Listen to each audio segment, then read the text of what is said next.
never mentioned the 250,000 they pulled out of the account before the receiver took over.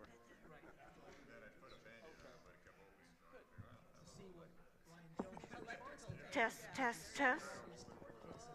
Yeah. And he said the judge dismissed this. Judge don't remember this. I don't remember the judge. Test. Hello, hello. Bob and I are friends. Test, test. This is a test, test. Dark side. Oh, great. Oh my gosh, I'm a new woman. You better watch out. Test. For asking. Very concerned. Oh, it was way better now. Thank you. Test, test, test.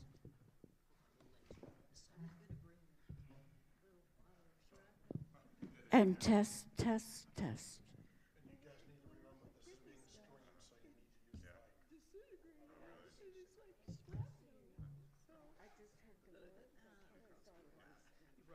You're a science geek, Kathy, but not everybody's a science geek. Live. So behave. Oh, thank you, Diane. If it doesn't come Already live. She said we're already live, so behave yourself. you know, someone might ask.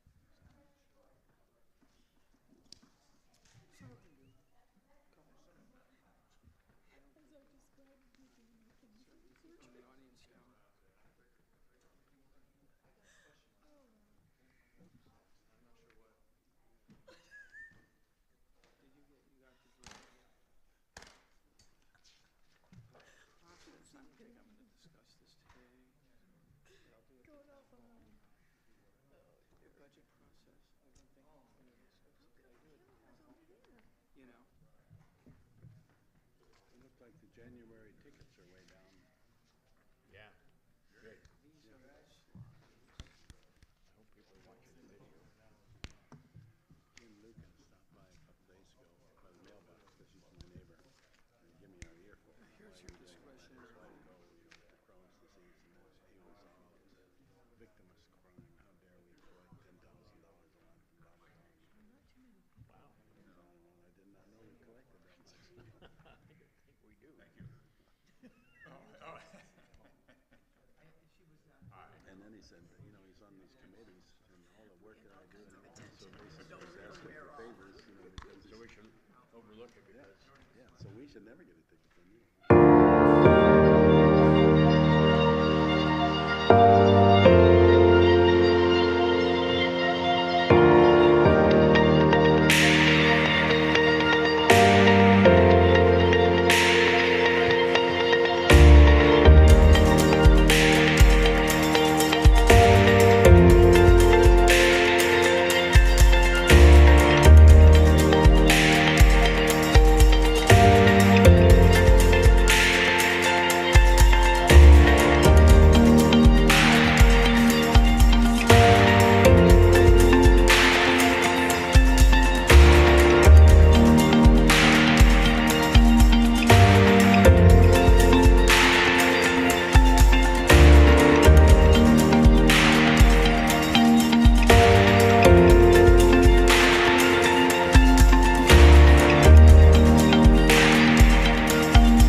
Okay, we'll now call our budget workshop to order here on February 2nd. It is now 1:01. And first thing, if everybody here and in the audience, if you could take your cell phones and put them on vibrate or turn the sound off, that would be great. Also, notice to everybody, this meeting is being recorded. For those of you up front, especially since a lot of you, this is your first budget workshop, everybody, since it is being streamed and it is being recorded, please make sure you use your microphone instead of just trying to shout out comments. Be patient. We'll pass the mics, and everybody on this side and that side, please make sure we use the microphones. Kathy, do we have a quorum? Yes, we do. All right, good.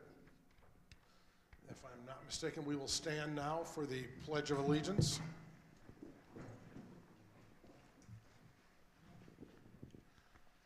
I pledge allegiance To the flag of the United States of America and to the republic for which it stands, one nation, under God, indivisible, with liberty and justice for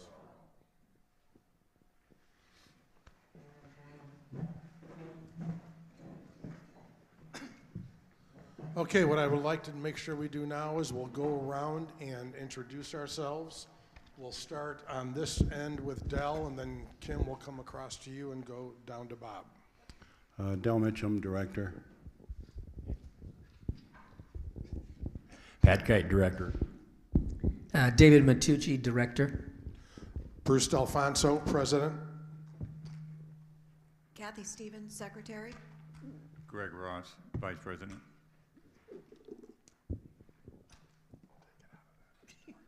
Kimberly Evans, Admin Assistant.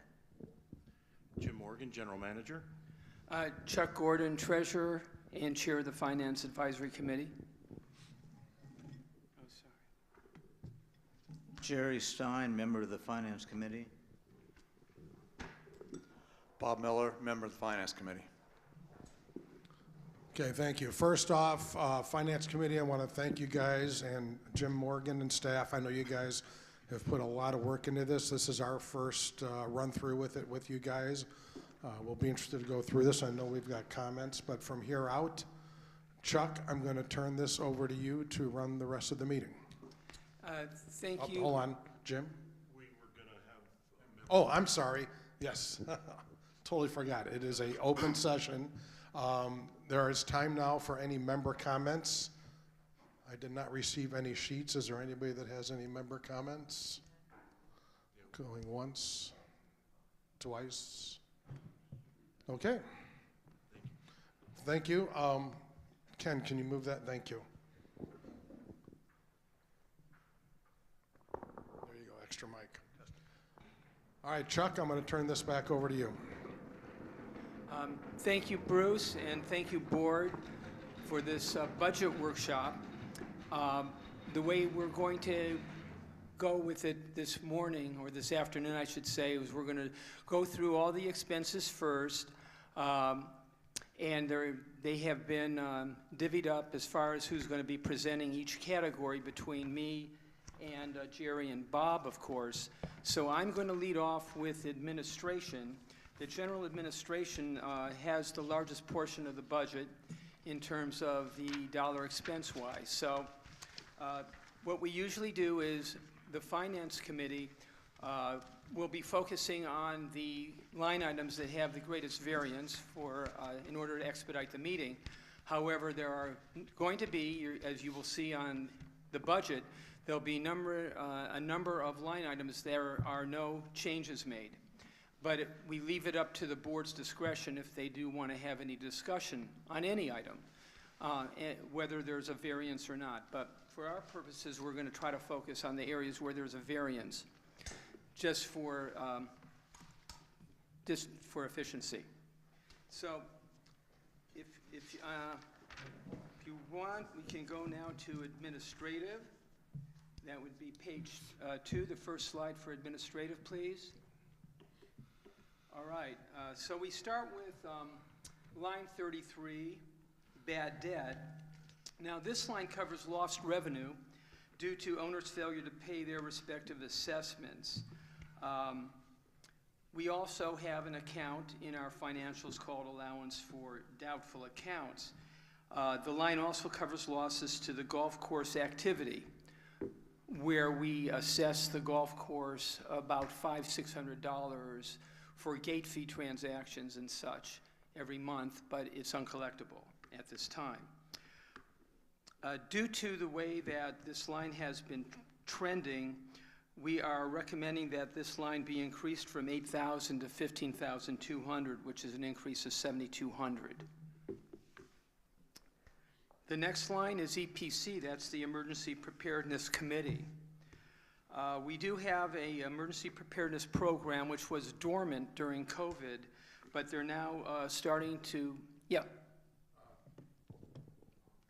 Turn the slide back. He's on line 34 now. Thank you. Thank you. Yep, I'm working off of my written notes, not the visual on the screen. So the emergency preparedness, we're not making any changes there. The communication committee, we are keeping the communications budget the same as last year, so there's no variances there. Bank charges, we're trending slightly over budget, so we're raising it a minimal amount from $250 to $800 or $550.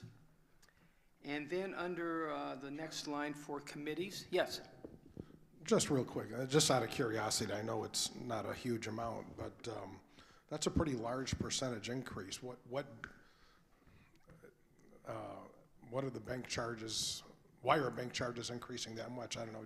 Jim, do you have any input into that? There are, at the end of every fiscal year, what we find are several miscellaneous expenses that are incurred that show up on the year-end financials that weren't items that were necessarily budgeted for. And what that constitutes are the expenses that we've incurred by non-sufficient funds, bank charges. And the committee felt that we need to account for that this year, and that's the average of what it's been on an annual basis, that $500 difference. Thank you.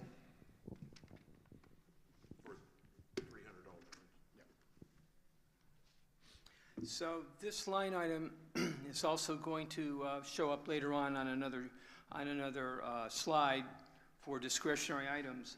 It's committees, the bulk of it, of which goes to the annual volunteer appreciation luncheon for all the many people that serve the committees, the various committees.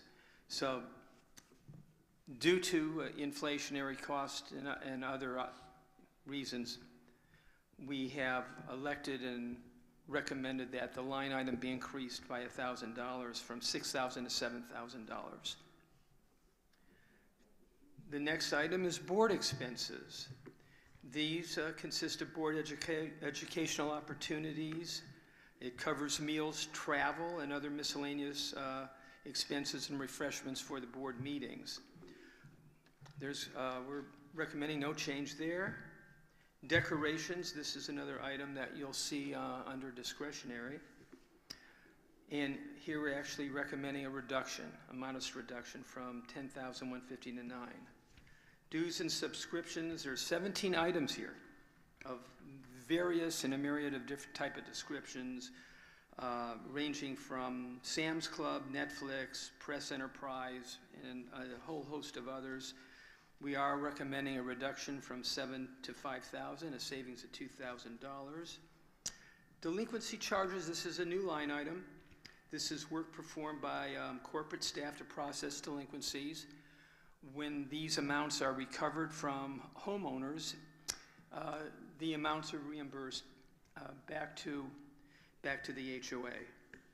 And if I could just note that this is another one of those lines that shows up at the end of the year that we hadn't been budgeting specifically for our home office doing certain portions of delinquency processing, which is usually on the front end of the delinquency process. Eventually it goes to the firm that the association has hired, but that line stands on its own. So this one, again, was something that had been overlooked in the past that the committee felt needed to be included going forward.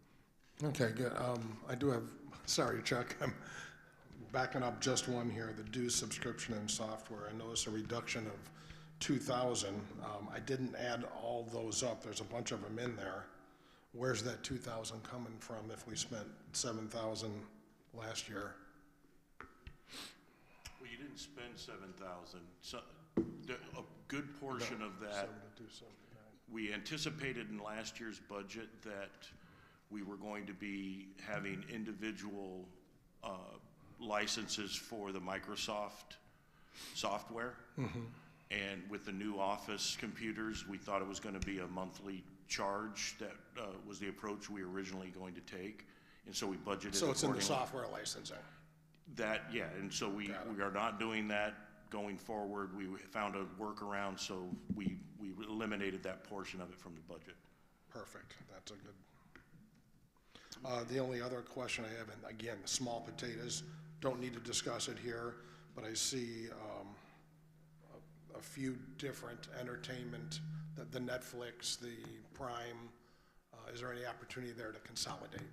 I don't want to get into that now, but I think that's a conversation with your activities director and myself. Yeah, and I agree. About what she does by way of finding opportunities for the members. And thank you, I agree. Yep. The next line item, moving over to office equipment and maintenance.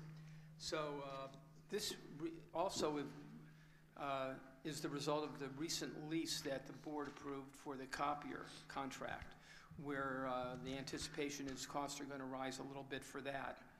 And so it is going up $15,000 based on the new lease, as well as the contracting for the first time with an IT company to maintain and protect 12 of our staff computers. Chuck, I'm noticing the figures from 415 to 475, but when we had the proposal, we were looking at the Sharp copier, which was 550 plus the maintenance of 598, not 475. So those numbers don't jive.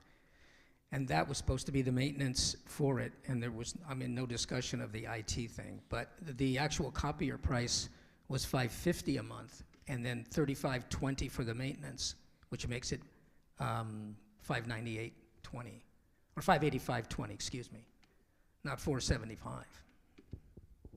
There's also the expense of isn't the price of the copies too, Jim? Go into that? No. For color? That's a separate line falls item. under copying and printing. So, do you want to, can you handle? No, we actually knew about this change, and we just didn't make it in the verbiage here. We're aware of the 550. Okay. And we feel this number covers that. Now, That's it's close. It narrows the gap of any conservatism in that line. It's a lot closer to budget. So the 22,000 is a good number with that in there. When I did that little, when I did the handout, the time that we discussed the lease, at the time when I was calculating the numbers, it did come up to about 22,000 for the expectations for that copier lease. Combined with the IT services. Yeah. At the 550? Excuse me. At the 550? Whatever the company that we recommended to take. Plus. Yeah. 6,600. We were looking at 3 companies, and the one with the folding machine was more expensive. It comes in around the actual IT contract. There's, again, a little bit of wiggle room in there, not much. But the combination of the two comes to $20,600. So it's close, but the number still works. Jim, I know we talked about this a little earlier, but this IT contract, did we look at different vendors? Mm-hmm. And this was pretty much the best price? The board has not officially considered this yet. This, we had a brief conversation on the subject where, because we know it's going to be proposed, I wanted to make sure it was covered in the budget, pending, it's of course pending the board actually approving those services. So you will see at an upcoming board meeting prior to the approval or I shouldn't say the approval of the budget, prior to the new fiscal year where this would apply, you will see a competitively bid proposal for IT services. Yeah, the copier was approved. That service contract was approved. Jim, since we're replacing a copier, why wouldn't this come out of reserves? It's a lease. And that's why? Yeah. Okay. Yeah, we don't own it, so we budget on the operating side for it. Okay, yep, thanks. The next one is on top of the page is office supplies. You could turn the slide, please. Oh, it's right at the bottom over on the slide, okay. Office supplies, no change. Record storage, this is a new item. It's based on a standard fee that covers the storage of association documents. So we are factoring in a new service that we're going to be using for $600. Then we have on the next line, reserve study. The Davis-Sterling Act requires that homeowners associations perform an on-site reserve study every third year. We did have that this year. The reason it's going down is next year there won't be an on-site, and as a result, the cost for the study is going to be less. So, hence the reason why it's going down 2,000. Election services, we're raising it from 7,500 to 15,000, and the reason is, besides the upcoming election that we have in September, we're factoring in the prospect there could potentially be an election, maybe more than one election, because of the impending process that we're going through with the golf course. So just to play it safe and err on the side of caution, we've built up the this particular line item by 7,500, so that we would be covered in the event that we have additional elections in the coming year. The next item is... So, Chuck, yep. can I go back a second? Yeah. When you say elections, what kind of elections are you talking about? If- you mean if- approval for new numbers or something for the golf course? Or? Yeah, if we had to go back to the membership for whatever reason. Okay.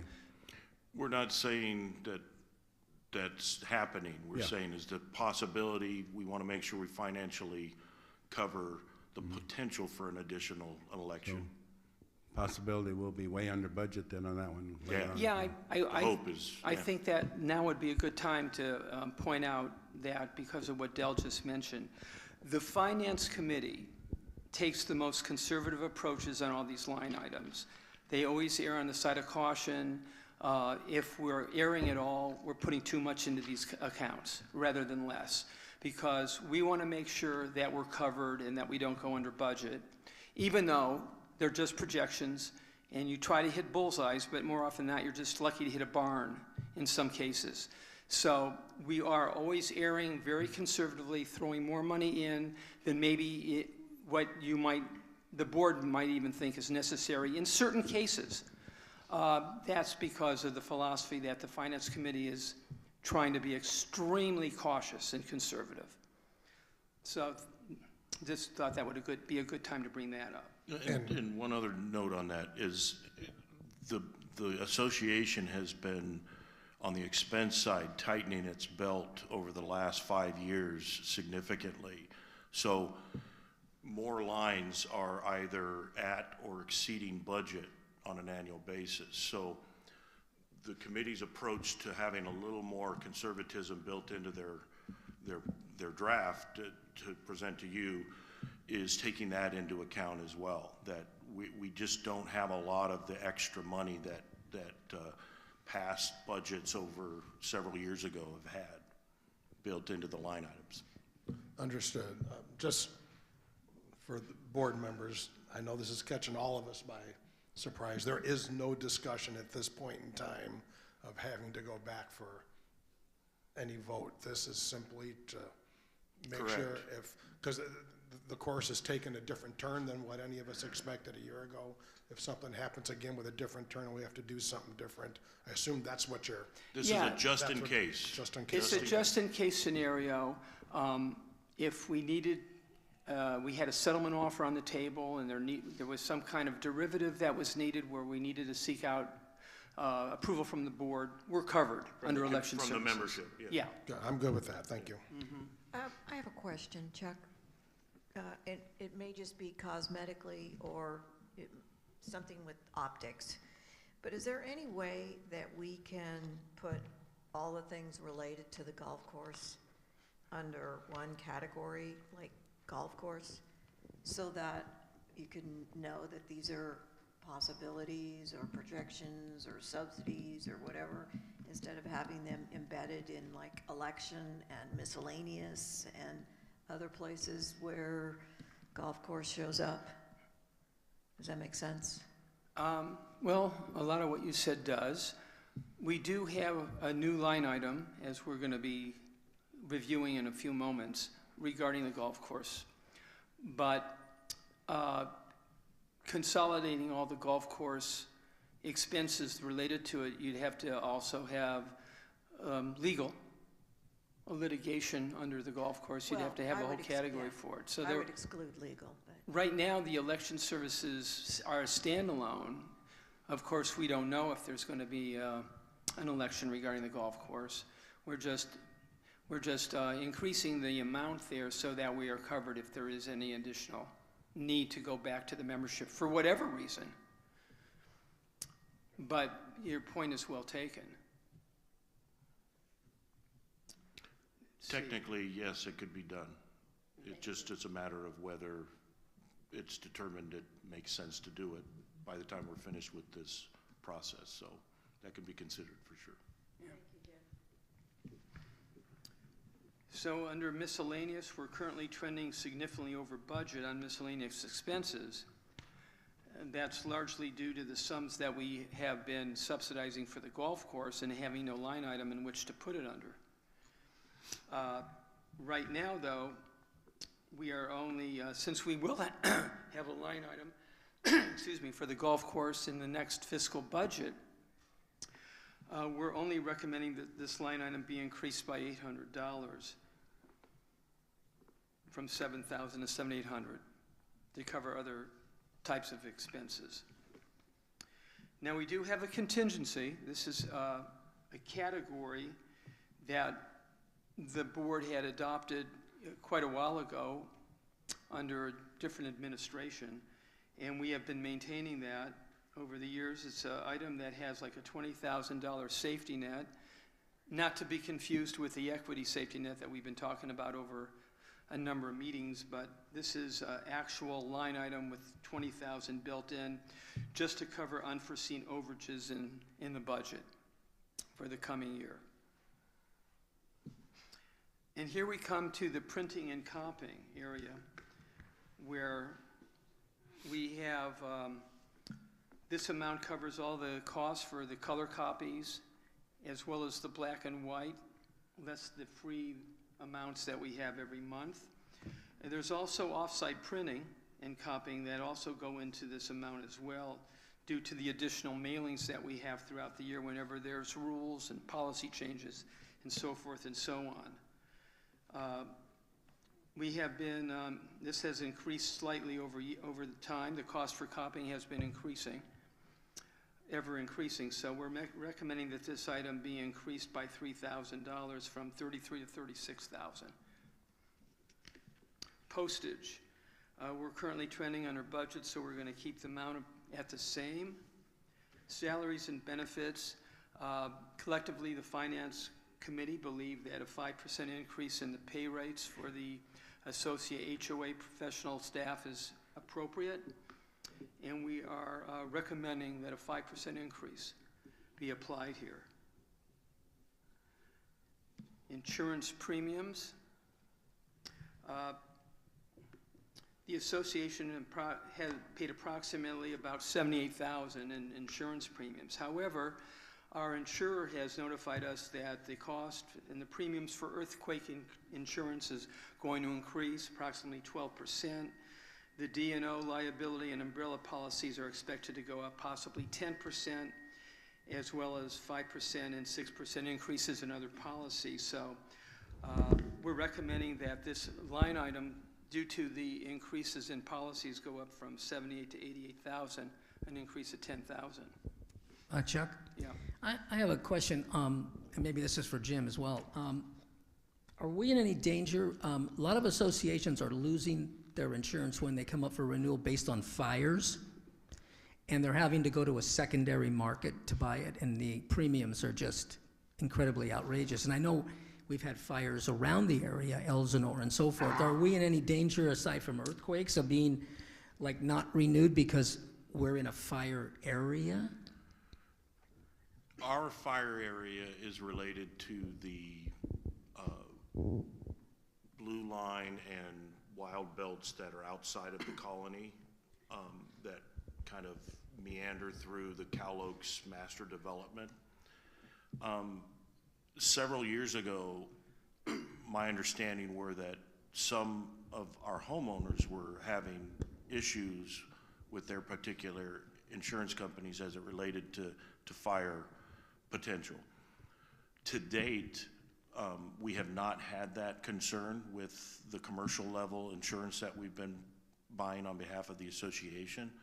So we aren't feeling that we're at threat or have any threats in regards to that in this next renewal.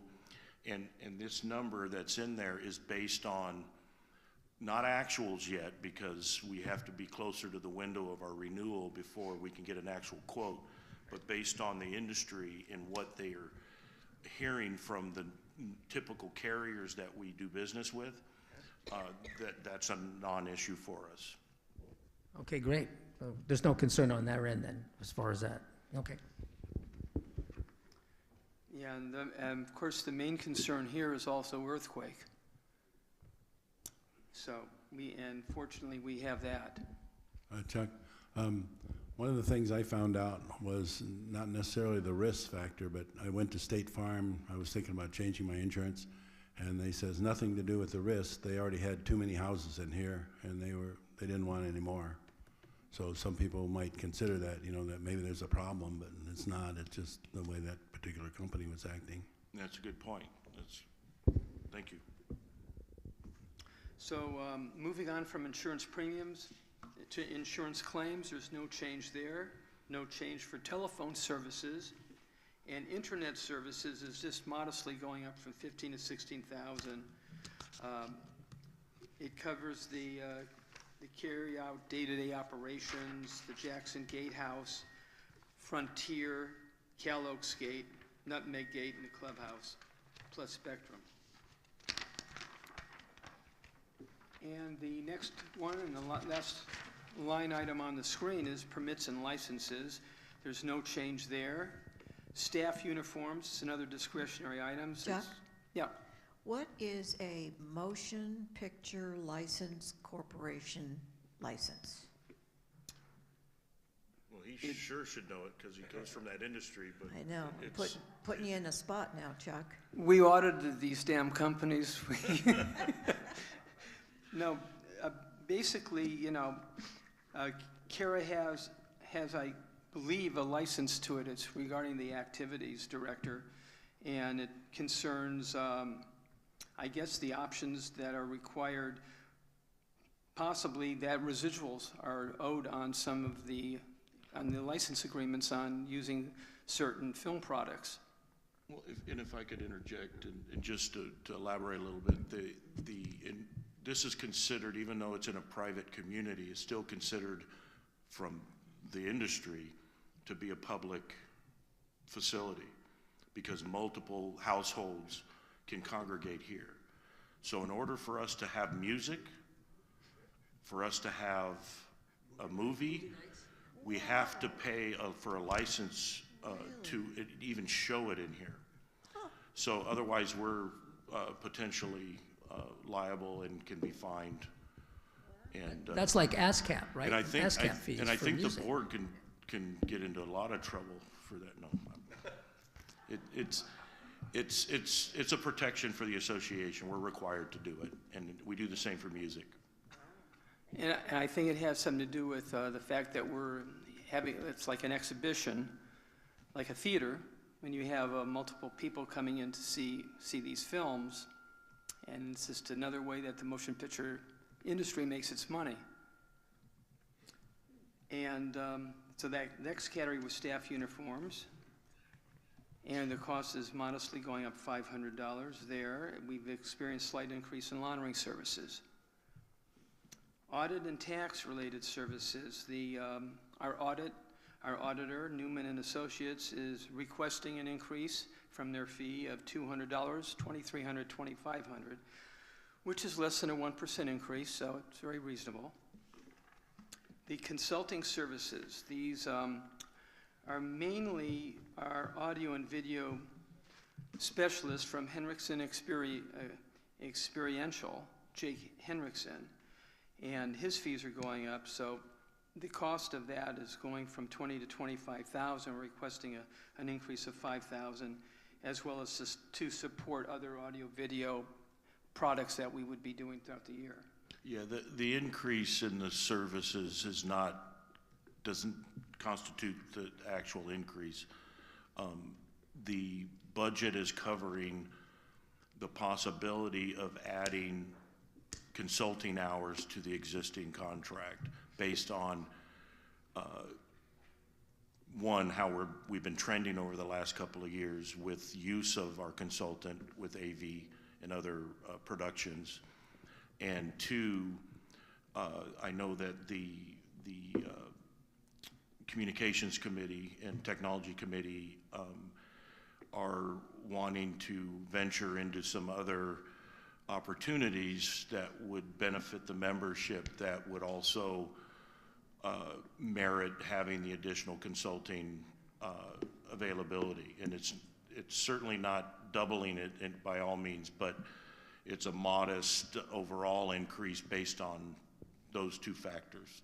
Does that also include the training that he does of our? So one example is we just did that video for proper gate usage. And that was because he had already trained the staff. I mean, Diane did that whole thing, and it ended up costing us $0. So that was a nice, that's the return we get out of it. That's my point to you. Yeah, and the contract is based on a fixed number of hours per month. Some are devoted to the board meetings and others to training the staff and the committee members.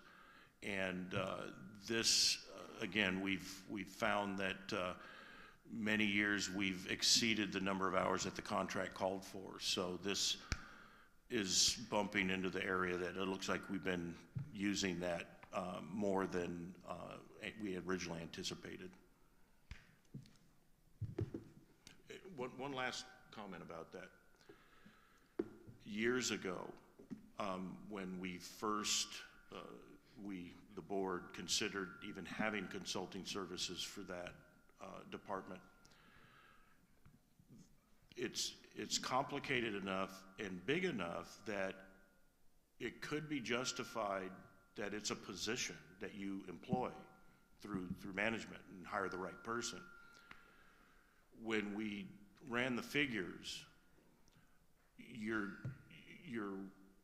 likely looking at a position that is either flirting with, if not exceeding, 6 figures for that level of expertise. And we by far get a better use of an expert's time, because Jake is very knowledgeable in what he does bring to the table. And rather than to try to get somebody as close to that knowledge as we can get at a full-time rate, just didn't pencil out. So the better route to go, that this decision was made, again, several years ago, was to go this route so that you can manage and keep those hours as low and as actual as possible of what you actually need. So you don't have somebody you're filling time when they're not needed at a high rate. So it tends to be the more economical way to go.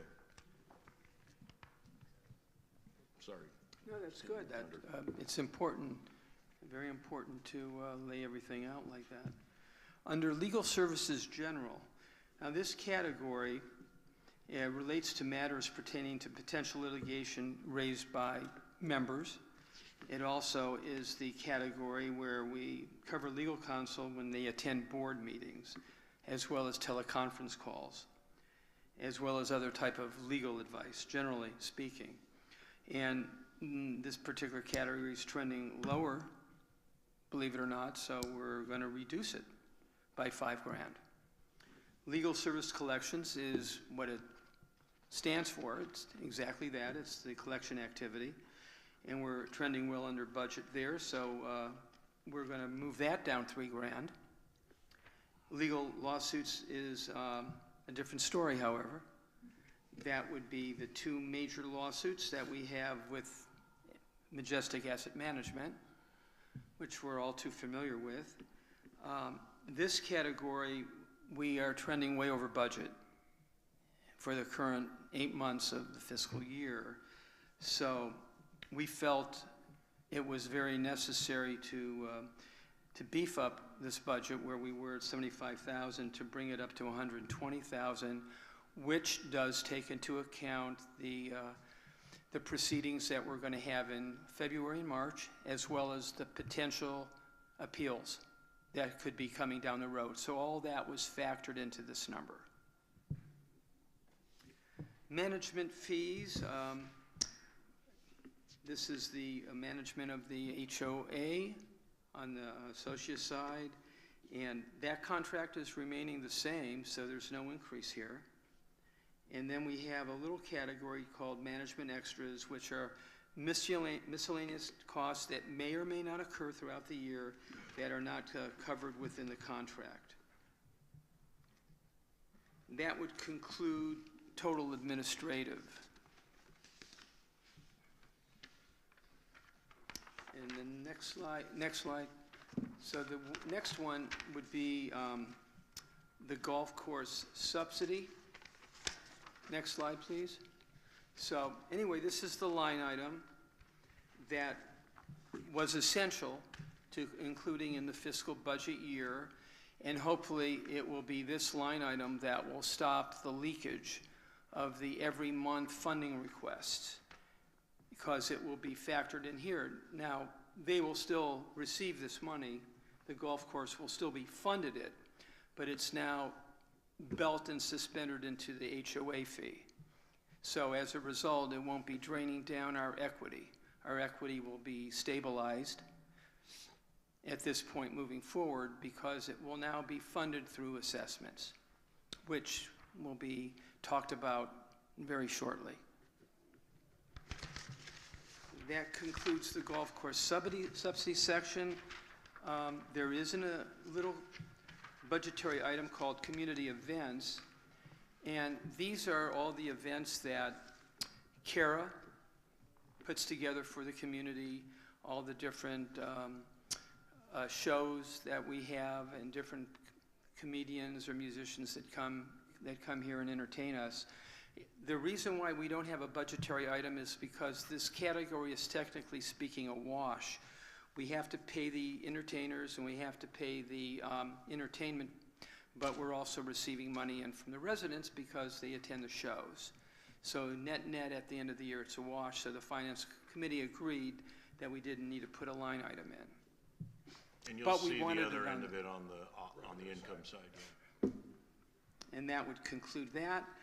And now we're going to go on to the utilities portion of the meeting, and I'm going to turn this portion over to Bob Miller. Hello, testing, how it works, okay. I drew the short straw on utilities, so I'll just let you know. As you can see, we are having some increases there. In electric, basically, we've under budgeted electric the last couple of years. And last year, we did increase it to what we thought would be a good level, and come to find out that we are still over budget in electric. So we are recommending that we raise it up to 125, where are we? Oh, I lost me, there I am. Yeah, up to 120,000. which is basically where we're trending right now for this year. So we're at that level right now. When we come to the end of April, we'll be around this level. Now, that does not take into effect anything that happens between now and then. Again, we have to base our budget on, we've done on 8 months through December. And then we project out 4 months to end of April. So right now, we're looking at raising that to $120,000 to cover the expenses. Gas. The hot topic. Yeah, very hot. Literally and figuratively. Yes. Again, this is another area where we had some under budgeting, and we raised it last year to $65,000, and we thought that was going to be enough, and lo and behold, you know what breaks loose. So we've looked at the. Now right now we're trending under budget. We're trending under 65,000. We're trending at 60,000 right now, but that does not take into effect the bills we're going to get. In fact, we just got. Jim, did you say there was a 20? That wasn't there a large invoice? Yeah, last month's gas invoice was just under $20,000. Bingo. So if we add that to our trending, we are at $80,000. If we have another 2 or 3 months of $20,000, then we're going to go way up. So for that reason, we looked at it, and again, as Jim said, we are very conservative. We do not want to be on the short end of this. So we have looked at it, and we have budgeted $140,000. That's a 115% increase. But looking at what we're seeing down the line. Now, we don't know what's going to happen next year. I mean, they say that things are going to go down that, but right now, we have to budget for the worst. Now, if things go down, then we can come back. At least we'll have the cushion there. I don't know if we can adjust. Do we adjust budgets, Jim, or do we just? Not mid-year. Okay. It's set for the year. All right. I was thinking next year if things started to slow down, the increases. Oh, yeah, we can certainly make an adjustment in the next budget. Okay, all right. What percentage of our gas usage is attributed to the swimming pool? You know, we're in the process based on the recent discussions that have started on this subject. So I don't know that number specifically off the top of my head, but we're working on narrowing that down. It's going to be a big number, though, percentage-wise. It's significant. So this number, this proposal, is based on the current policy as to how we treat the pool. If the board is going to entertain a discussion and potentially changing that based on what we're experiencing, we can certainly improve that number based on whatever you decide to do as a board. But the answer to your question is we're working on that still. Yeah, we need to understand the impact there. But, you know, if you look at the whole thing, all of us have gotten our new gas bills. I used less gas than last January, and my bill still doubled. So it's not out of line. But I think down the road, we will need to look at opportunities. Are there opportunities out there in front of us, some low-hanging fruit that we need to seriously consider to save some dollars? Again, we're still in the process of digging, but in our preliminary digging, one of the things we were made aware of from the gas company is that their price increases, they can't tell you how much you're going to be increased. And the reason for that is it's based on supply. And it's similar to the oil industry, how your gas prices for fuel are fluctuating based on the price of a barrel of oil, which drives that. They are on a monthly basis. I don't know how far ahead of the month they are for the month they actually charge us for, but it fluctuates from month to month, is my understanding, and which is new, and I think it's based on the supply and demand, and we're not clear, at least we're not crystal clear on what factors play into that are driving that approach, because it's different. You know, usually you have an annual rate that you deal with once a year that potentially will change. Well, now they're telling us it's a month-to-month thing for you. I'm sorry, that's just the way it's gonna be. And we don't have a lot of say in it, because our alternative is to shut the gas off, and we know that's not an alternative right now. And point is, it's a moving target, and the finance committee is trying to err on the conservative side. That's what this represents, yep. Okay. I will say, Pat, just Jim's trying to dig down, but I just looked at the expenses of the last 3 years, and historically, December, January, February, March are all at least, if not double, that's where the consumption is now. What exact percentage it is, you know, that's but it is. Those are the 4 months that just stick out like a sore thumb. So, and the common denominator is the pool and the winter. So, but that's what we decided. I mean, not we decided, we just recommending to you all that we do that. So, we won't take it bad if you don't want to do that much, but well, you know, whatever we feel, you know, what you feel better is good. Okay, and also just to let you know, these utilities, we are at the mercy of the utility companies. You know, their rate, and we can't define the usage. You know, just it is what it is. And they also have the tiered system now. I don't know if you've looked at your bills, but you know, in electric, I think there's a 2-tier system. And if you go over a certain level, you're kicked into the next tier. And I think we're thinking they're probably narrowing that ratio or that tier level so you can cook it more. I know it happens in water. We said all the time in the landscape committee, Anthony gives a very detailed description of what's happening in water, and we're pushing in that 2nd tier, 3rd tier, and that's when the rates go up. So that's what we're facing and trying to budget this and to understand it.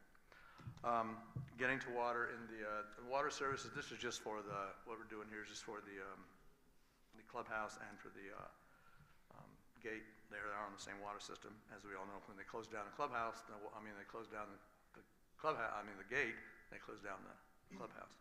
So we're looking at, it's trending a little over now, but we're thinking we need to increase it by 1,000 just because the rate increase and knowing that, not knowing down the line what they're going to do with water. So yes.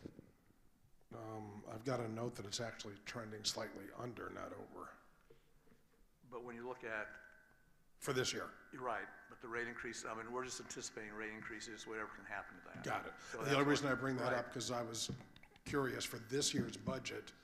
Does that take into account refilling the spas because they're going to be emptying and refilling the pool because that's going to be emptied? That'll be a big water amount. Do not know that. Yes, it will cover the spas. If we were going to empty the pool, that's a different story. And no, this does not cover. Because I assume if we do all that, when we do that cement, we're not going to drain the pool on purpose. We need the weight of the pool, the water in place when they're doing that project. That's why I'm not an engineer. Get the reverse, but we're going to lower the level of the water for a period to replace the tile and the coping. Right.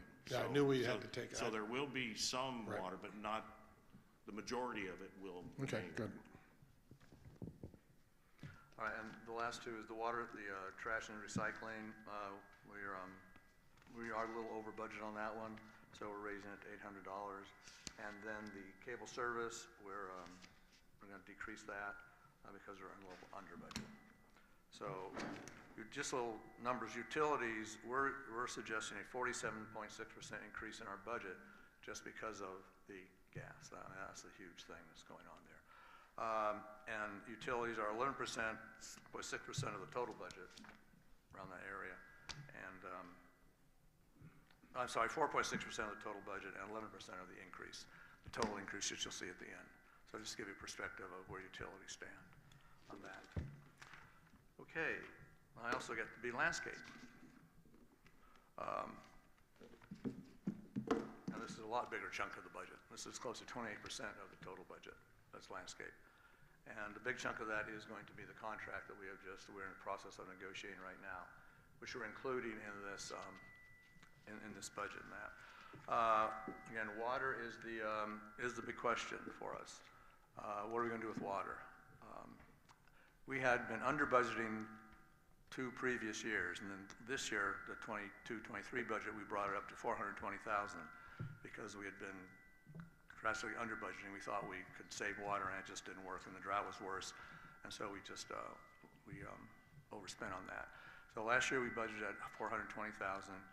We're looking at that again this year. Because of the increase in rates, the tier system, we're feeling that to be, again, I think we're at 394 right now. If we, that would be our projected budget, our projected cost at the end of April. And so we're looking at, again, the water increases that we have no control over. And again, you might say, what about the drought? Well, we've had a lot of rain, but we don't know, again, what's going to happen with the government and regulations, and so we're just being conservative and wanting to keep the budget at the same amount. Okay? And then, let's see. Now we're getting to the, looking at lines 89, are they up there? Yeah, 89 through count 6101 to 6107 to line 95. These are all covered by the contract with Environmental Concepts. They have presented us with a proposal, and we put those numbers in here. And they're looking at a 4.6% increase, 4.5, 4.6% increase in their contract. And so we have incorporated those numbers in here. So, Robert, that 4.5 is already embedded in the contract, right? That's not proposed, is it? Isn't it already in the contract? This is not coming up for a new contract this year, is it? We're approaching year one. So the board will be looking at a new 3-year term contract with them. All right. So this is the beginning of that. So we're accounting for it in the budget. It's still unnegotiated. It has not been negotiated. Okay, thanks. okay. So that is, again, contracted. Just covered. All right. Then we're going to get to looking at some... Bob, sorry. I'm sorry. Going back to the water, Yeah. we're also taking into consideration of reducing some non-essential turf. That will be, right, we're looking at that. That's taking out more turf and getting rebates for that. So we're thinking that from Anthony's figures, we're looking at the rebates we may get. Big question, if we get them, will cover basically the cost of putting in new plants and the returf. Now, you still got to water those plants, okay? So there's still going to be watering. It's going to be a drip system. It's not going to be just sprinkles, wasting water. We're going to be dripping, to drip systems. So it'll be more concentrated, but we still have to account for watering those plants in the future. And we don't know the impact of what these potential changes are actually going to be. We missed it when we were aggressive in lowering the water budget a few years back, thinking that all the savings we were getting from removing turf and having plants, it should be significantly better. Well, with the way the tier system worked, and us not being experts on their way of calculating the use, we never got it right. We were consistently over budget. So this is what is believed to be a safe, conservative approach to a year we don't know fully what the impact is going to be. There should be enough room to cover some change and stay under budget. With the two water systems between Elsinore and Rancho, they calculate differently, don't they? Each one. Yes, they do. Their tiers are different as well. Makes it even more difficult. Okay, you'll see they're going to have a number of variances saying zero between this year's budget and next year's budget. I'll just get those out of the way right now. Anthony does a very good job of budgeting, keeping the contractors at the budget.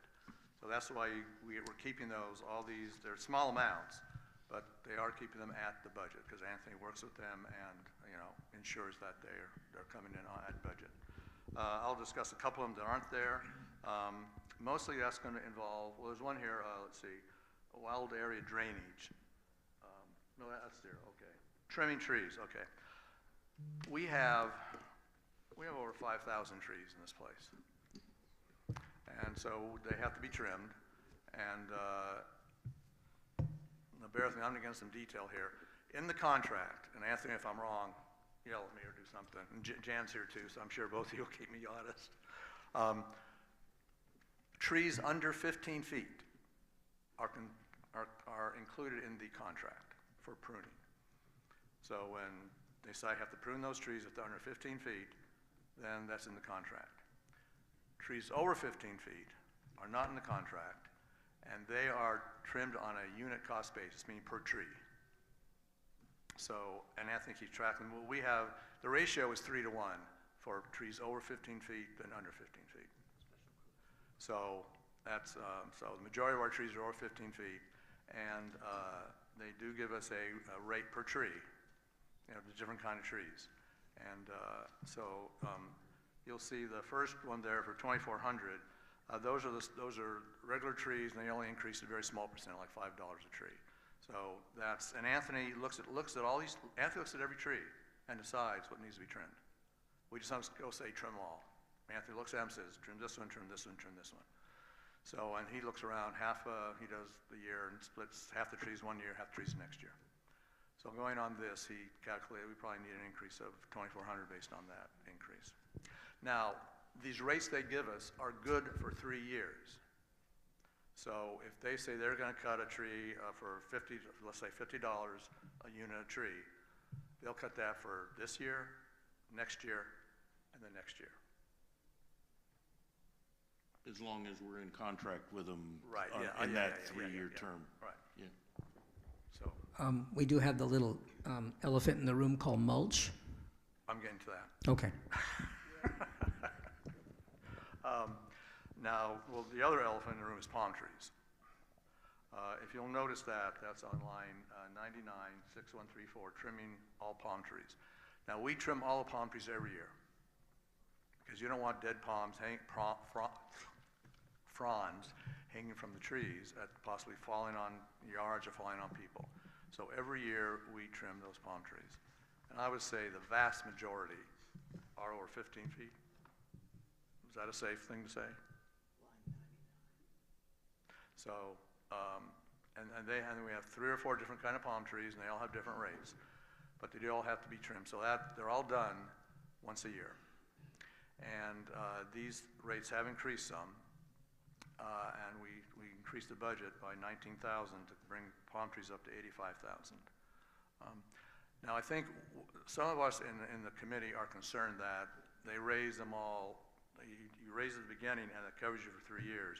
Our question is, well, why don't we just get a little, like a 10-15% raise each year, so it doesn't just impact like that? And I think Jim said he's going to look at that and see if it's a possibility. Actually, 9% would do it. Okay, all right. You're looking at me funny. Did I say something wrong? No, well, I just wanted to make a point, if I could. 2 areas are affected in trimming, tree trimming.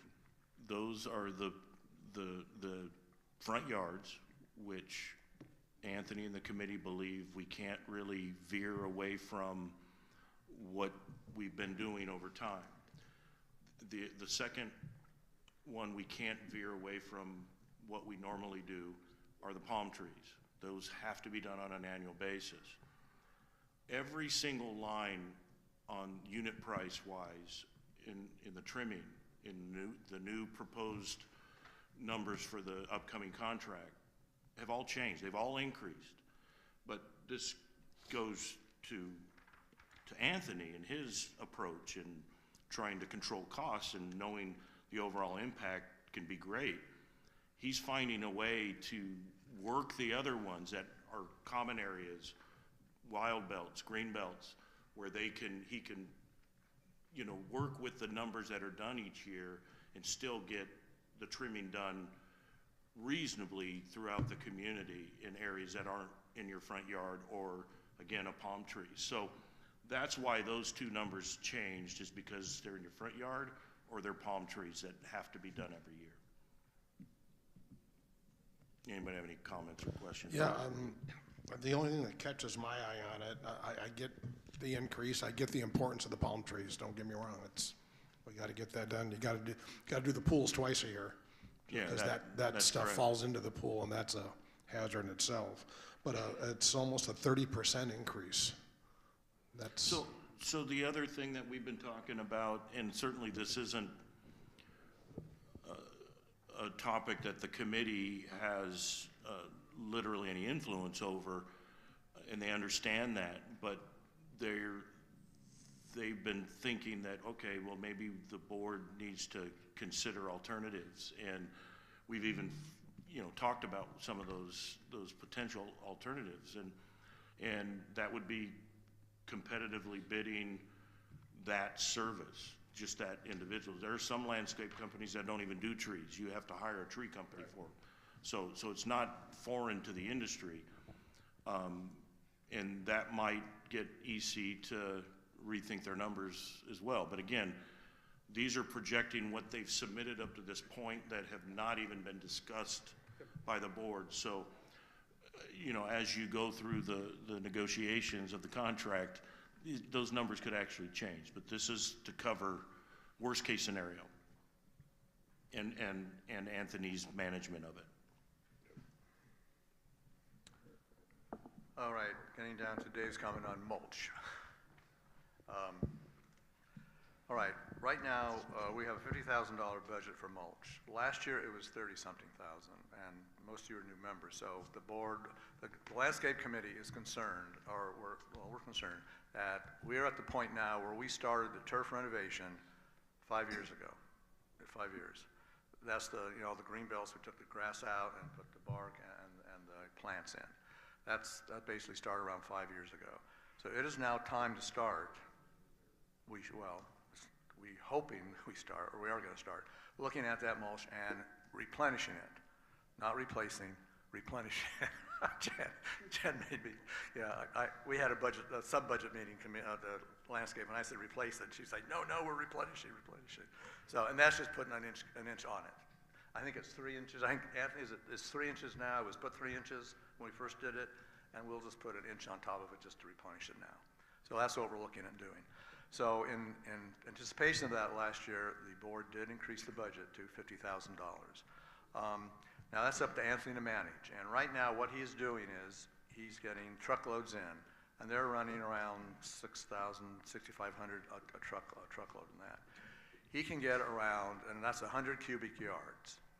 Now we have figured there is 1,013 cubic yards in all the front yards. And that's what he's replenishing now, is on a system. He just goes around the colony. Truckload comes in, y'all see it over there by where I live, and they dump the mulch, and then the EC comes and replenishes it, or replaces it in the front yards, or replenish in the front yards, not replace. And he's had, so that's around 5 truckloads. Okay, we have money in the budget now for 2 more truckloads. And we are looking at now starting to bring the mulch in to replenish the green belts. So he's going to start doing that. Now, we're just not going to go out there and arbitrarily start at one green belt and do it. The landscape committee is going to go out and start looking at the different green belts that were done, the oldest ones, and make a determination. Do they really need to be replenished or not? And based on that, then Anthony can, replenish more, go on his system, on his schedule. Now, because this was the first year that we had the money to do replenishing, we discussed it and felt that we need to let Anthony see how far we can get with this. And if it's going to be, you have to replenish everything, then we may have to increase that $50,000. But right now, we don't have the data right now to say we need additional money here, and here. So that's why we kept the budget at the $50,000 to see how it goes with Anthony. And the next year, he's going to start ordering again, and then he'll get this 5 truckloads of mulch for the other half of the colony. And no matter what people say, I haven't had my mulch done in 2 or 3, 4 years. It's on a constant rotation. Anthony's the 3rd time Anthony has done the rotation, and he's been here. Anthony, how long have you been here? 4 years. So it's, it's getting replenished. It's just, people, it's out there, so he's doing it. So that's our plan right now, to see how that goes, and then next year, we may be back here saying, okay, if this didn't work, we need more money for the budget, for Well, mulch. okay, so Bob, when you mentioned the budget's 50, but you mentioned 30,000, Anthony has it split up 30 for like front yards, 20 for Mulch, or for replenishment. right, for the replenishment, and it's a 30-20 split. And what's happened is the freight charge used to be around $600, and now it's $1,200. Everything's gone up, I know. So that 50,000 is getting eaten up with freight, and so there's no way he can do as many loads Well, you for see, 50. right, you're gonna look at the 2 loads, and he has 2 more loads scheduled Right. this year, and that's gonna be for the replenishment. And that's what we're just gonna have to look and look at it, and see how it goes, and if we have to come back for next year. But this is the first year we had the increase for the replenishment, so I don't see automatically increase it next year. We need to study this and see how it goes, and then we can make the determination.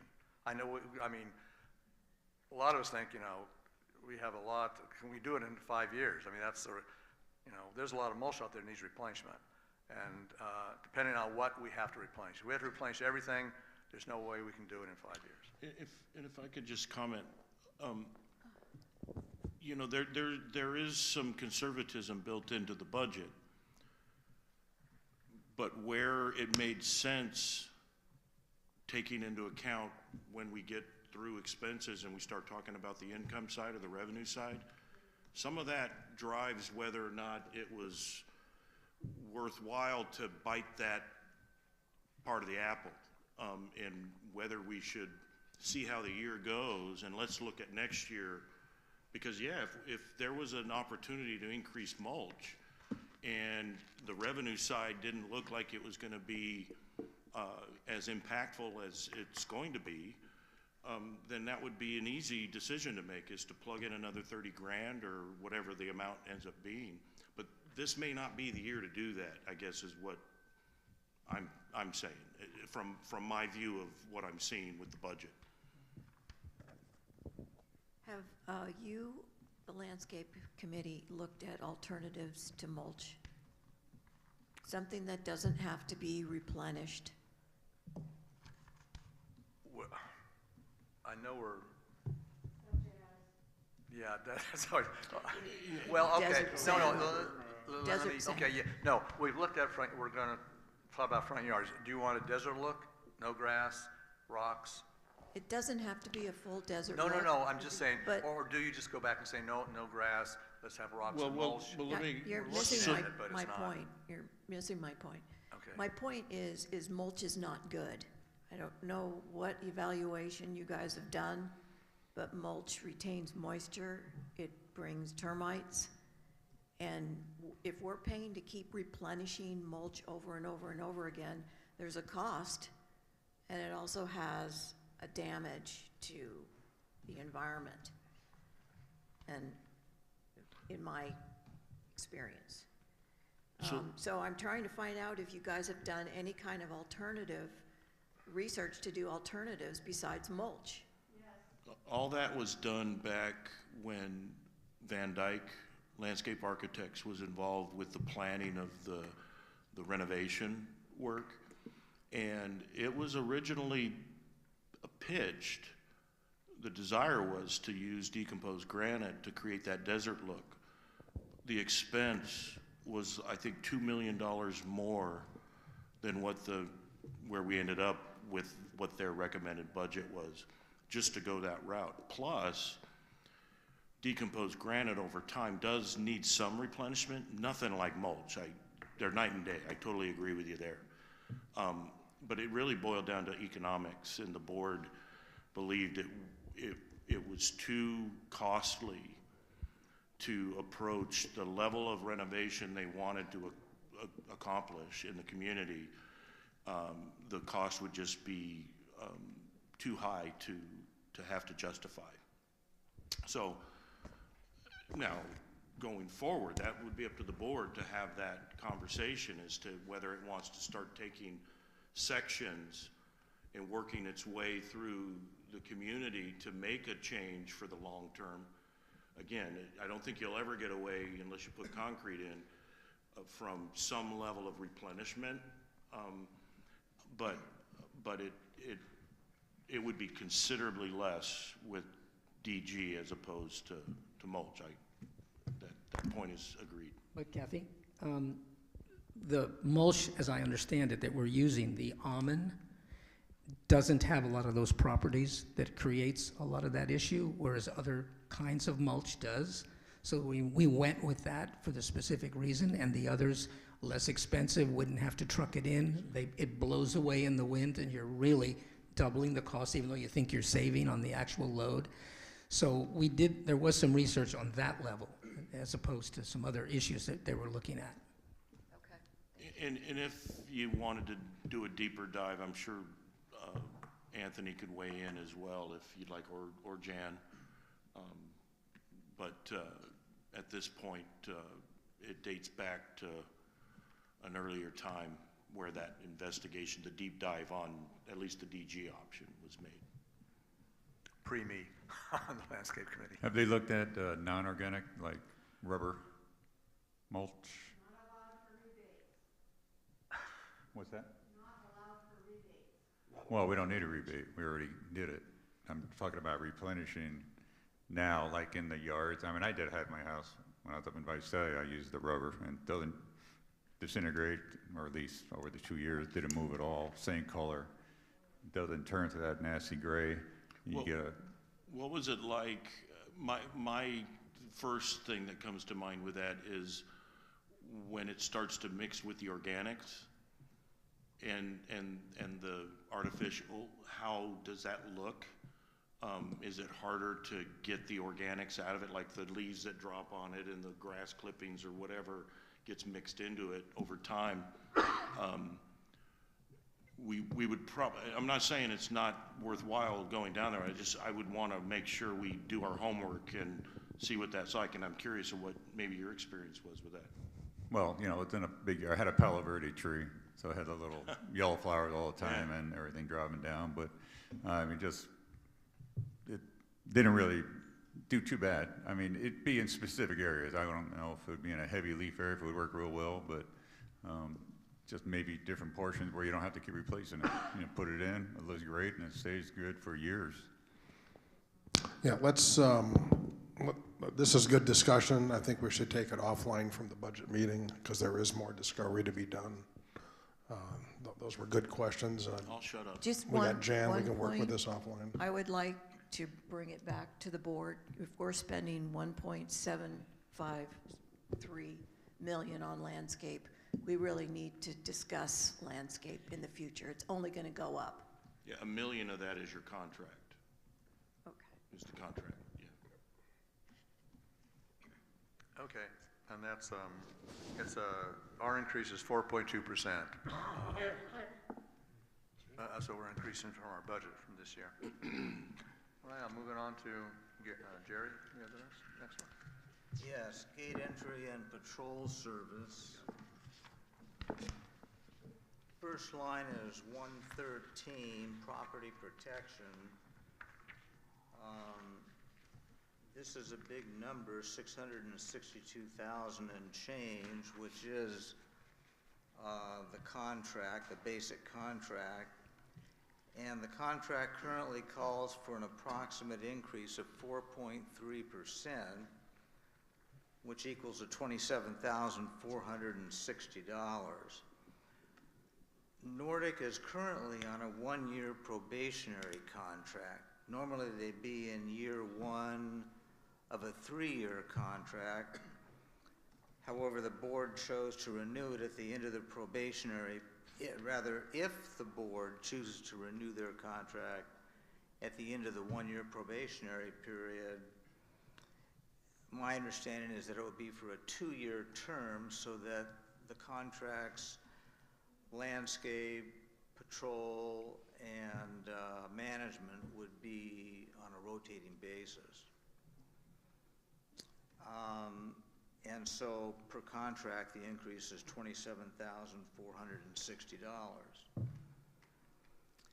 Next is line 114, which is property protection supplies. And we're currently under budget and recommend that this item remain the same as $11,000.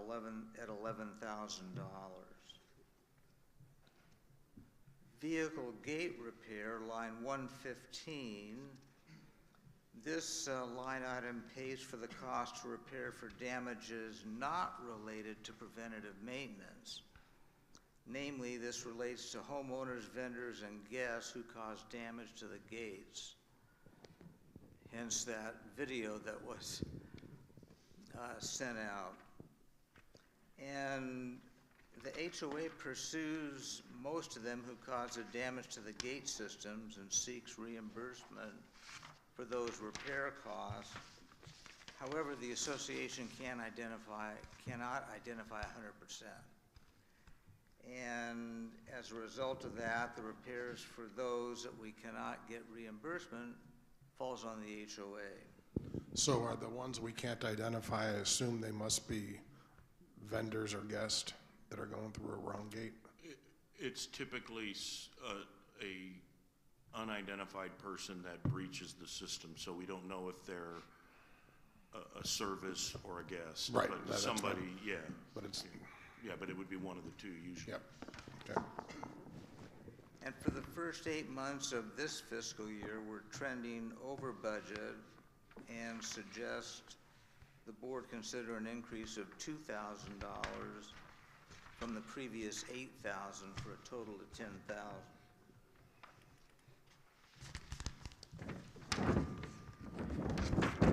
Next is line 116, preventative maintenance system.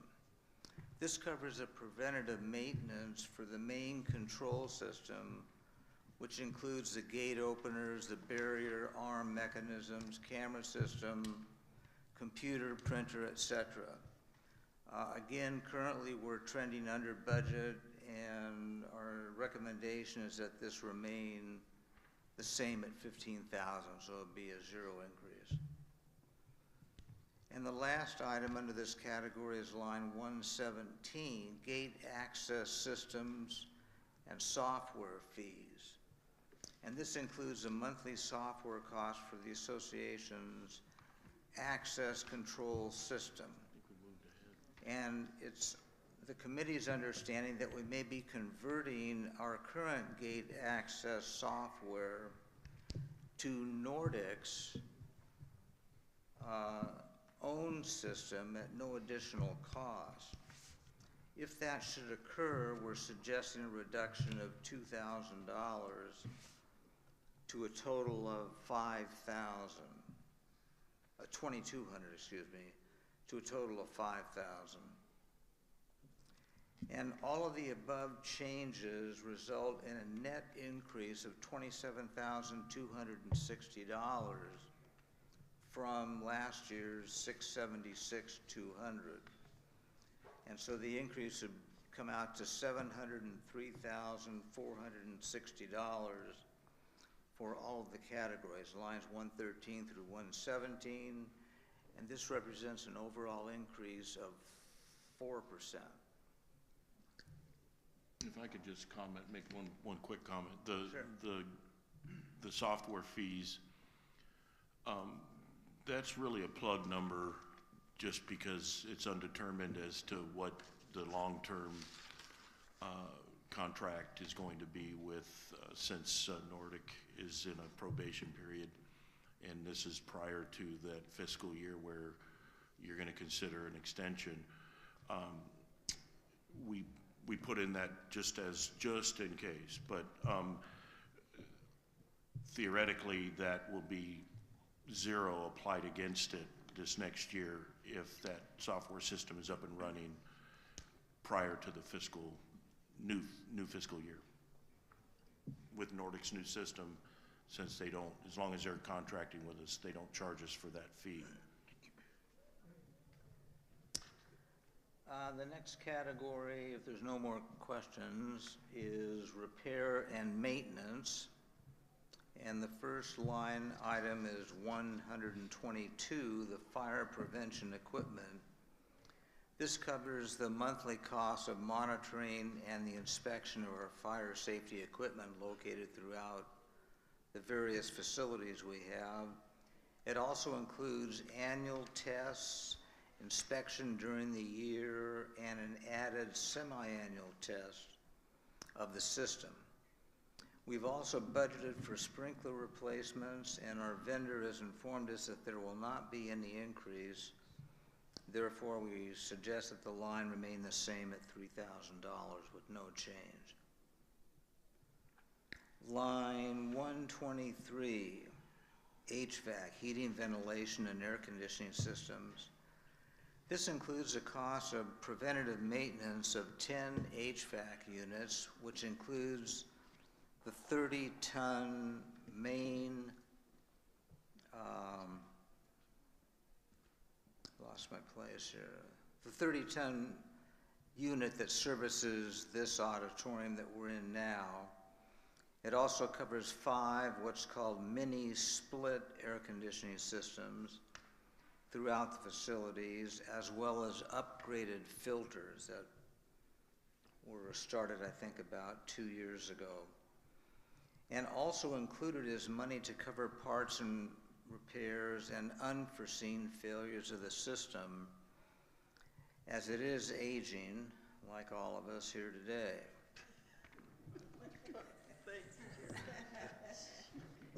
With a few exceptions. So we're recommending an increase of $3,000 from $12,000 to $15,000. Jared? Yes. Is that, so we're saying one thing and doing another, which I understand, I think I understand. We're currently running under budget, but yet we're saying let's increase it. Because the system's aging. That's what I was going to go to, just because of the aging systems, okay. Right.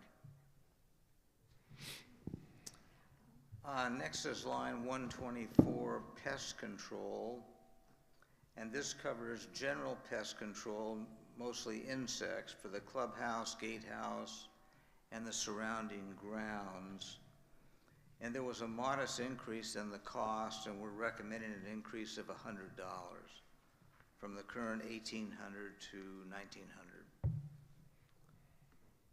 Line 125 covers general repair and maintenance, and this covers the preventative maintenance and repair of various pieces of equipment, furniture, etc., throughout the clubhouse facilities and the surrounding grounds and common areas not related to landscaping. And this also covers the cost of quarterly carpet cleaning at $15,000 annually. The clubhouse atrium windows are washed 4 times a year and 2 times a year inside at $2,050 annually. And the clubhouse automatic door preventative maintenance in 2 locations at $1,564 annually. We're currently trending under budget for the first 8 months of this fiscal year, and we recommend that the budget remain the same at $35,000. Next is line 126, pest control, rodents, squirrels, and bee removal. This covers the bigger pests in our community. It also includes 6 landscape bee removals, 1 structure bee removal, which I assume is a hive. And our pest control vendor informed us that there will be no increase in cost, so we're recommending no change, and it will stay at $19,000 annually. And the last category is line 127, termites and repair maintenance. This covers the cost of termite prevention and inspections of the association's facilities. And our vendor has informed us of a modest increase of approximately 3%, which is $100, so we're recommending it go from $3,500 to $3,600. And all of the changes in this category result in a net increase of $3,200 from the previous $74,300, which would now bring it to $77,500, which again is an overall increase of 4.3%, so not a tremendously high increase overall. That's not fair, Chuck. He gets all the easy ones with their own increase. I get all the tough ones with the increases. All right. Back to me with clubhouse operations. Hello? Clubhouse operations. First category is line 132-6410, furniture and equipment. And right now we're trending a little over budget. So in looking at this, we recommend that we, just to absorb that, raise it to $5,000 from $4,000. The next one is line 133-6417, closed circuit television, digital communications. We are also trending over budget on this quite a bit. Right now we're trending at $16,000, with the budget is $10,000. So with that in mind, we're recommending an increase of $5,000 to $15,000 for that budget item. Line 134-6426, indoor plant maintenance. This is basically just the fellow that comes by and polishes the plants and that, so, and waters them and that. Because of the vendor is telling us we're going to have a 7% increase in this, in his fee. So because of inflation, we're raising it $428 just to bring it up to even $6,500 from that. Next level is pool monitoring. Now this is where in the summer we're monitoring the pool. And are we having people there, Jim, or is it just, is this for security to come in with this? Is this when Nordic comes through once in a while? No. What this is during the summer months on the weekends and holidays from, is it Easter to Labor Day? Memorial Day. Memorial through Labor Day. We have security out there during children's hours for the entire time to make sure that the rules are being adhered to. That's not in the contract, so it's a separate line, but yes, it's under the contract, the terms of the contract. It's just not in the base contract amount. It's an extra. But it is Nordic doing it. It's Nordic doing it. We had a service doing it in the past that specifically did pool monitoring for pools, and they brought teenagers out that really had more interest in their phones than they did doing what we asked them to do. So we use the staff from security that they. So I also notice, we always go after the kids swim, which is when the large majority of people miss do. security, or you might get. But there's always somebody walking around. Yeah, they do that anyways. That's part of the regular contract. Year round. We're year round. Got it. Yep. The community patrol will come and do a walk. Got it. Okay. So we have an increase of $500, $800 there too. With inflation, again, everything is geared to our inflation. So before you go on, to just back up a little bit, I want to make sure there's no misunderstanding about the closed circuit television. That trending is different from actuals. You probably already know that, but I just want to point that out. Based on what we spent up to this point and what the average 1/12 of the budget is remaining for the remainder of the months left in the year, if you allowed it to continue as it is, the spending, it would end up at 16 grand. The majority of the expenses are hit in June when we renew the contracts for the different services that fall to this line, which are web or iCloud-based storage and all these different annual fees that we pay for. So we're not going to be $16,000 on that line. It's going to come in at budget, but we are experiencing increases in those services, which is why it's being asked to go up a little bit in it. So, thank you, Bob. Pool management.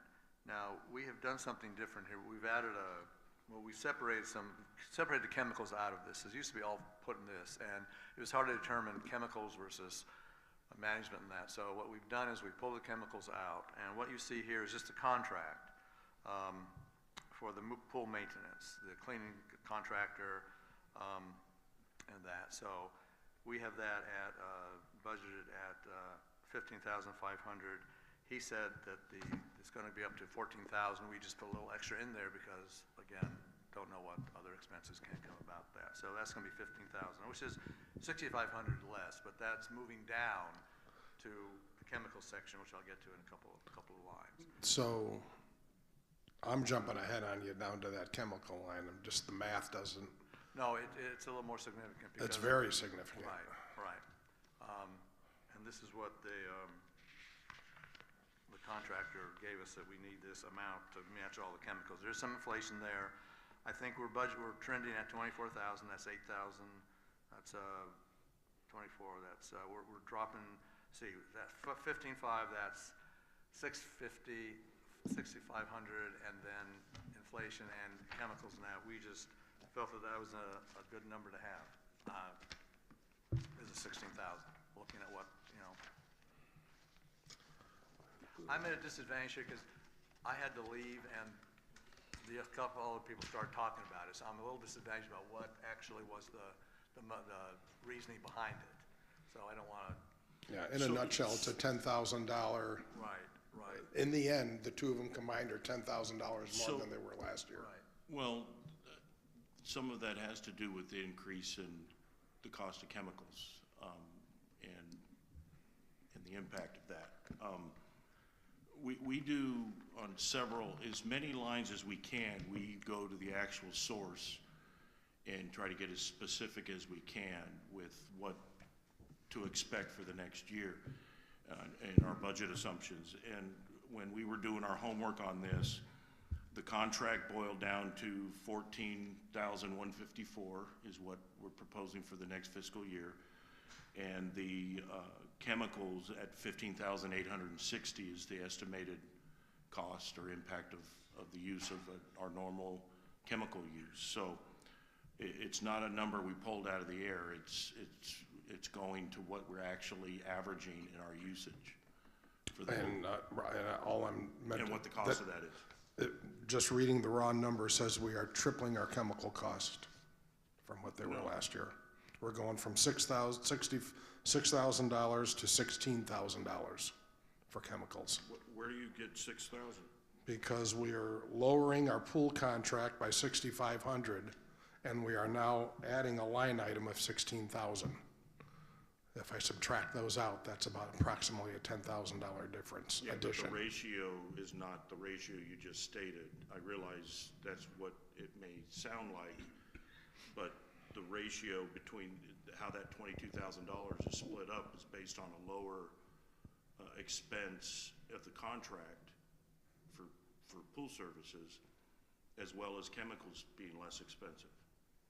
So it's not the ratio that you just stated is what my point is. All right, let me take it back a step. Did they initiate this or did we? Well, we go to them and ask them. And they came to us and said, we're not doing the chemicals anymore. You guys are covering that? No. It's just a different line item. That's all it is. It's not. Yeah, the chemicals have always been billed separately. Oh, they have. For some reason and this was before my time, they included the chemicals in the contract together, and it's so difficult to explain every year that this year we talked about it and the committee agreed that let's separate it out. I've got a GL code that we can apply to it. Let's separate them finally. And now we can have more actual impact of each one, and it'll be more clear. So am I not are you guys seeing the same thing I am? Or? Yeah. So those four items, the four pool items equal about 50,000. So that's, is that one pool service that's doing it? If you had, 50,000, what do you? You had 16,000 plus 5,000, that's 21, plus the maintenance, so it's 33, and then 15.5, so roughly 50,000 for those four items. Is that one service doing all that for us? Well, Nordic is handling the pool monitoring. No, not the monitoring. So 6438 Right, 15.5 plus 12, plus the 5 and the 16, it's, you know, it's 48 something, but anyway, around 50 grand. Is that one company doing that? And is that a contract? I'm failing to see what you're talking So about, I'm sorry. line 136, line 137, and line 143. Those come out to just under 50,000. Oh, yeah, but And line 142. 137 is based on the need of repairs whenever they occur. Right. I mean, So it's not like we're Yeah, I'm giving just, them that amount of money every year. Go ahead, sorry. no, I'm just wondering if that's, is a built-in number from the pool, say, we're gonna take care of maintenance, and, or are you just estimating that we may spend that kind of money? I mean, do we have a $50,000 contract for the pool maintenance, and they'll take care of that, or is it just? We do our, No, the contract has its own line because that is for them to come out and vacuum the pool, make sure the chemicals are balanced, and do whatever normal pool service to make sure the water's. but we sorted. purchase the chemicals. We purchase those, we're Separately. invoiced, no, well, we buy them through them, Oh, okay. but we are invoiced separately for them. That answers your question, that's all. So yes, they do go to that company, and they are the same company that do the repairs as well. They're just not guaranteed that full amount. This is only what's budgeted for it. If we use less chemicals, then it'll be a less number. I just would like to point out on our financials, for the three categories, pool management, pool equipment and supplies, and pool supplies way down at the bottom of this screen, 6,700, where alone we're over budget, 8,224. So the three categories alone were almost over budget for the 8 months, 13,665, which is one of the reasons it is due to the usage of these chemicals. So the committee felt it deserved its own line item because they were immersed throughout. The pool supplies line, 6,700 right now alone, and like I said, is over $8,225 over budget. So that was the rationale for creating a line for the 16,000 chemicals. Yeah, and I'm all for the Yeah. separate line item. I'm just, You're confused. The math's not working I with mean, me. naturally it would be, because it's hard to see from this. You'd have to look at the Well, financials. and I guess with Yeah. you know, again, these are based on the budget assumptions that we received. And if there's a concern that it's too big of a jump, and we need to go out and look at the services, by all means, we can do that. Okay. But right now, this is based on what current provider, for budgeting purposes, we're planning for the next year. Given our partner that we're dealing with right now, these are the numbers. so they're telling That's us been to submitted. plan on $16,000 worth of chemicals. 15,860 is the number. Is he under So contract? I bumped it up to 16. Do we have a contract with him, or is it? Not on chemicals. We have a contract with them to do the service of the pools. Okay. We buy our chemicals through them. And that's another thing. We have, I'm confident there's a handling fee. Right. But there's a difference between, I've tried to do this at other associations where I become the pool supplier. And we had enough of our staff that were certified that we made the argument, but they wouldn't sell chemicals to us. We tried to buy in bulk and wanted to get the best price possible, so we didn't have to pay an increase. So if we go to Leslie's and PCO or one of the other suppliers out there that are willing to do business with us, we're gonna pay an up fee, not what the pool supply company's gonna, or the pool maintenance company. They buy it at a wholesale price, and they have their handling fee, so it tends to be more of a wash with, if we were to go directly to a pool supply company and buy it direct from them.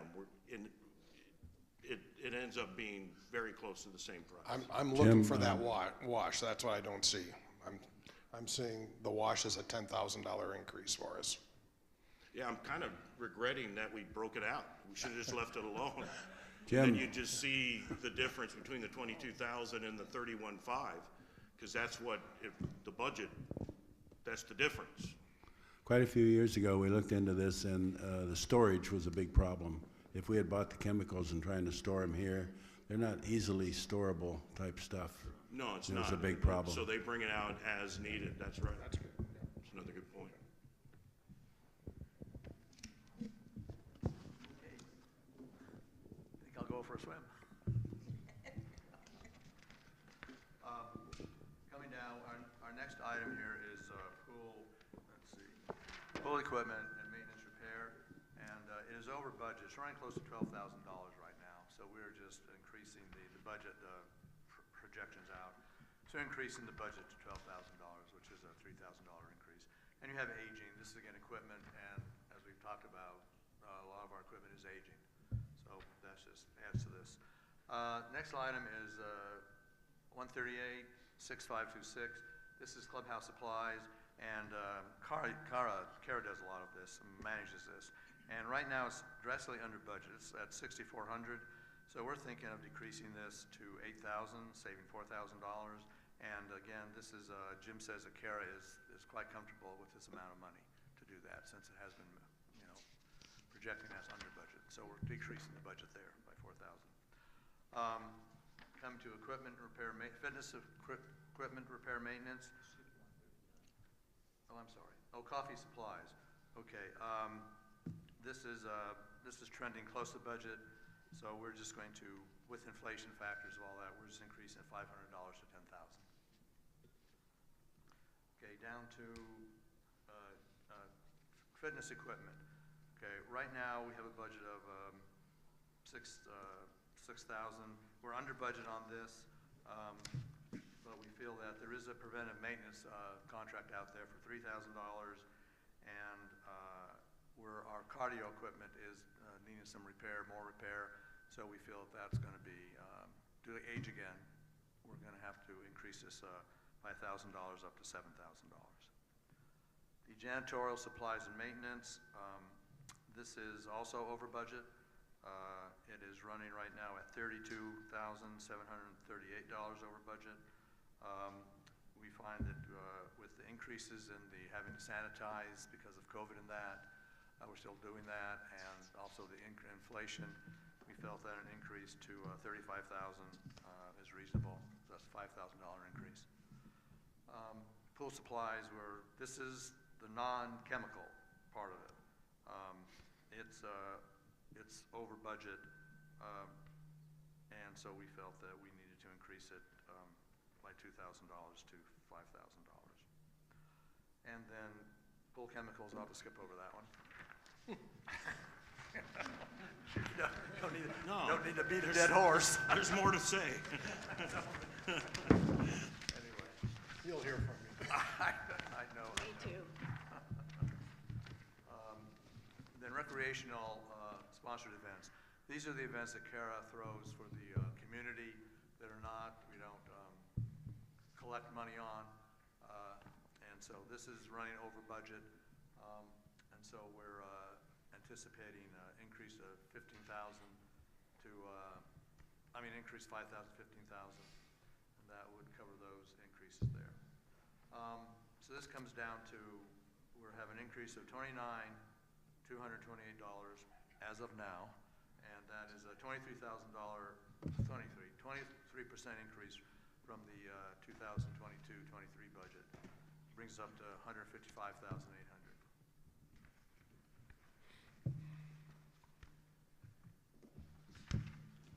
That ends the expense side of the budget. Everybody loves taxes. Actually, I wish the association was paying more taxes. Means we have more income.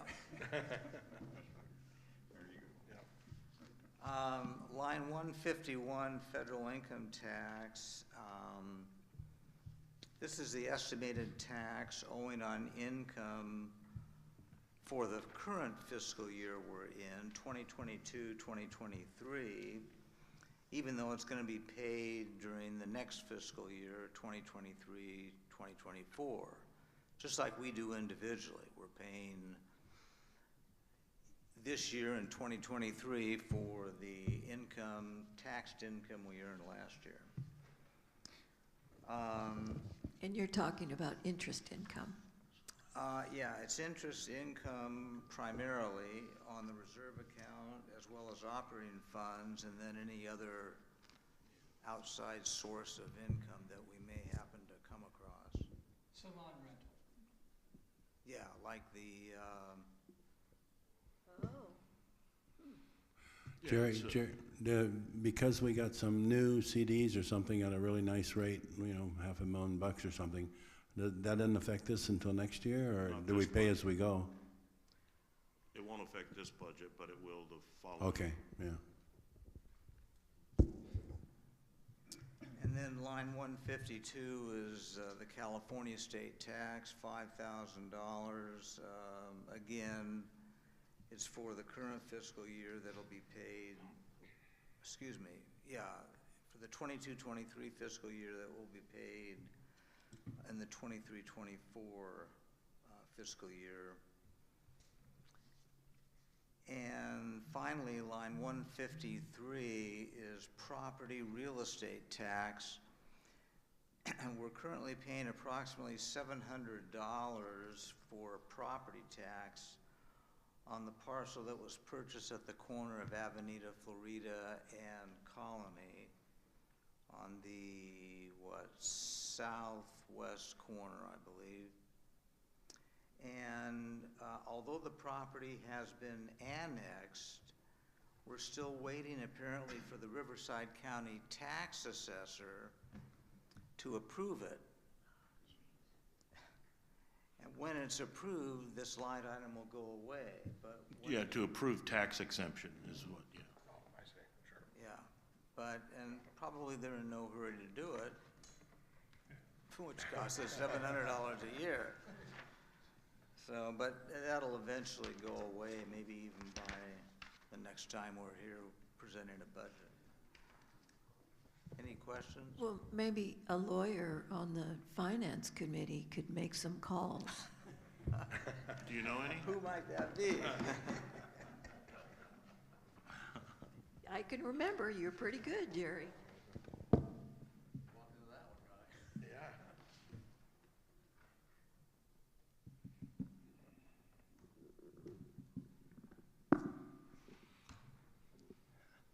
Next slide, please. Nothing to see here. There's no budgetary items under other expenses.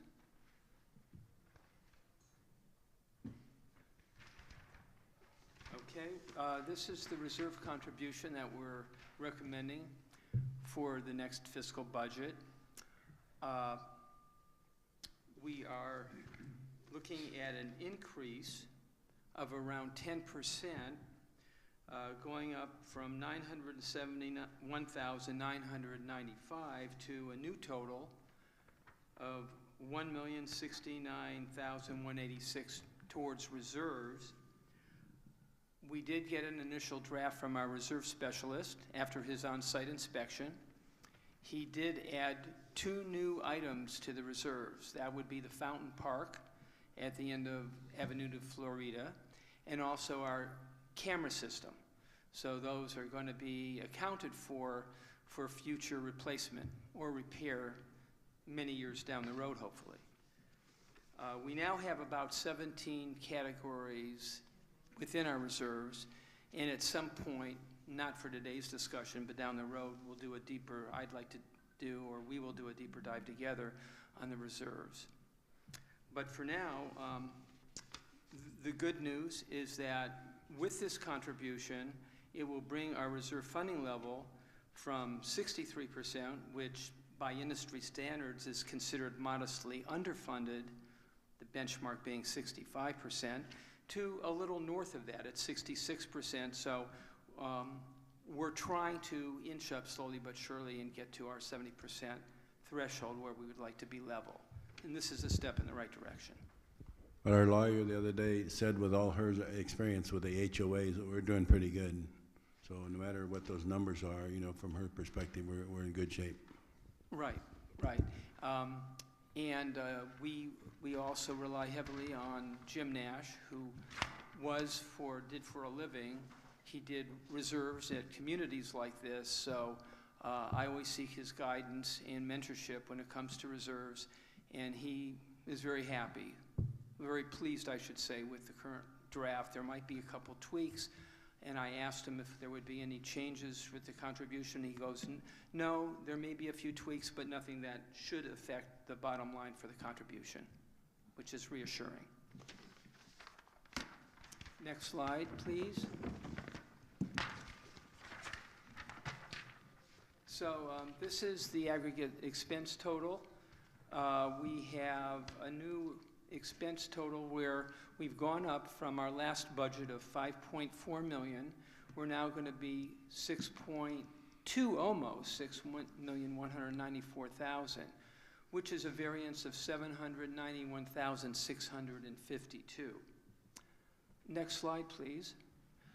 This is basically showing what we just went over, but these are all the categories that we presented today, and it shows you they're sorted by the ones that have the greatest impact on our budget.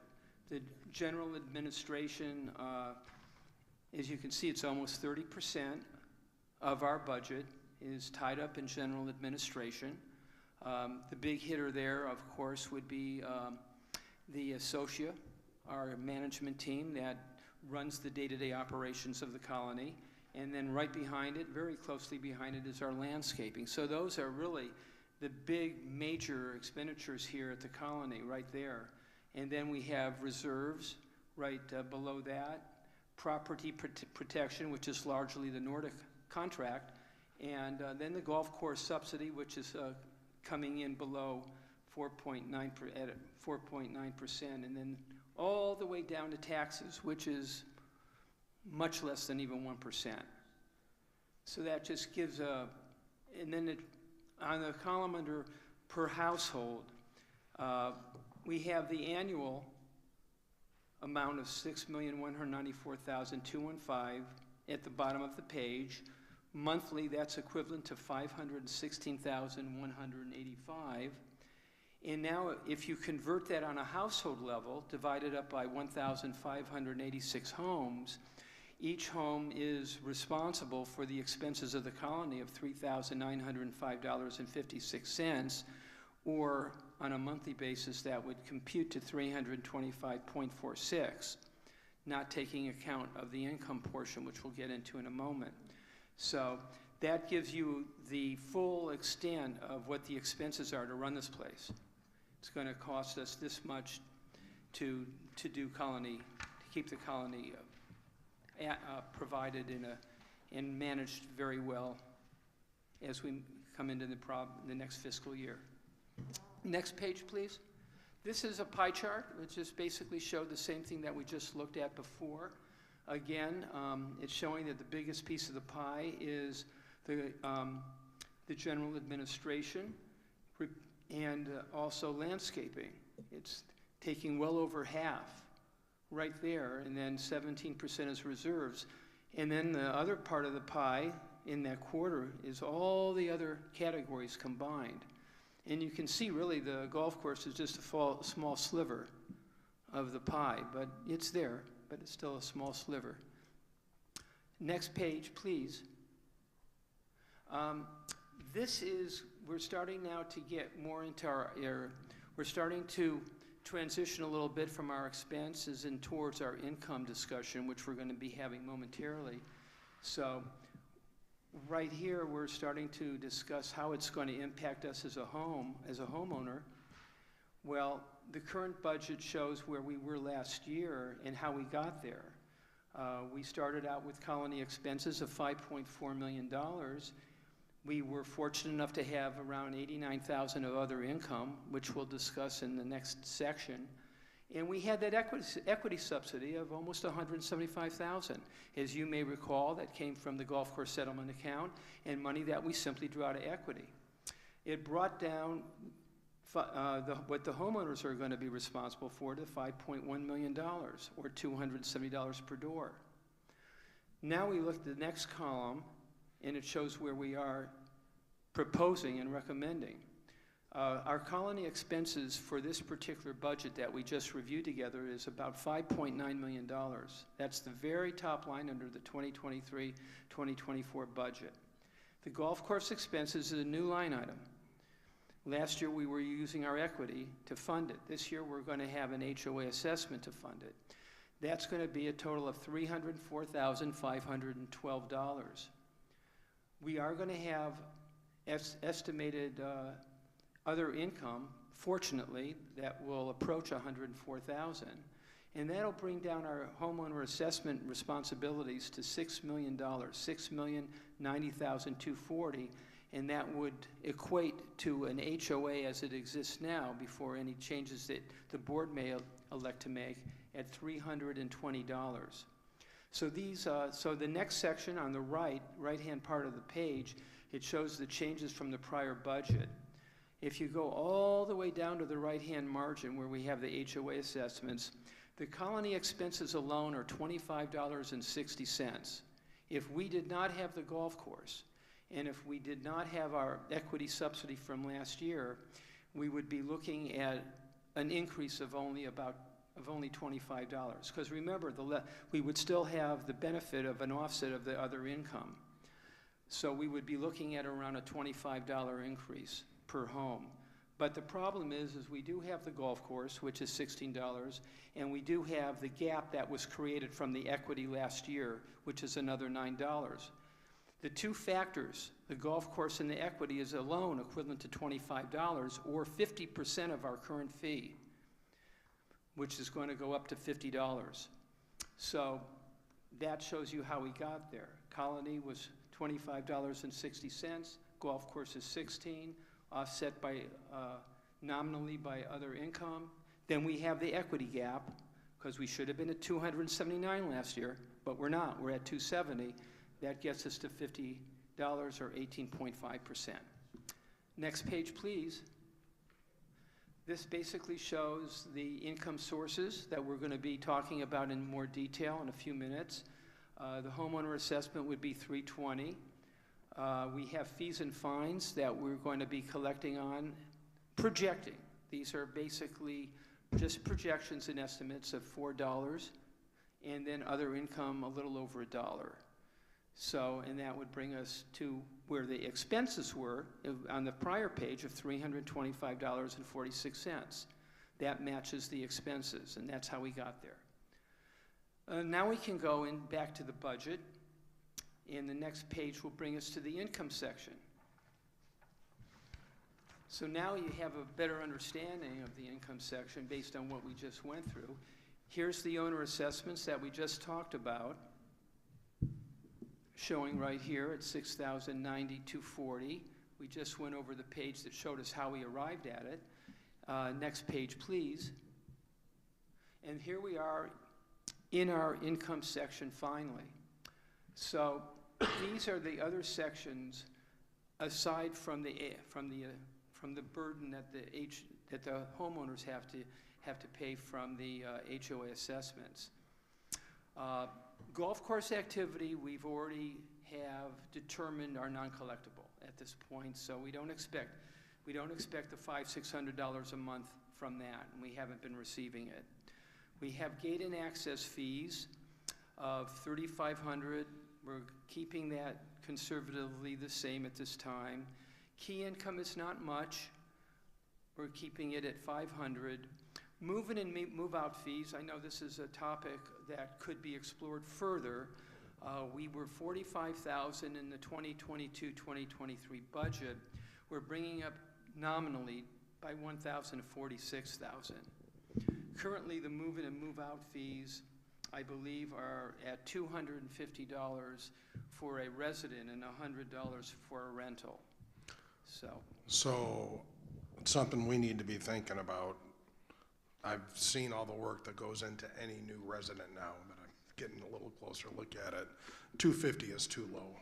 I mean, if we're able to compensate ourselves for the work that's being spent, we need to be considering $500 for a move-in fee, especially given the increases in salaries, which is natural to happen in anything. But that's an old number that needs to be revisited, and that's an opportunity for us.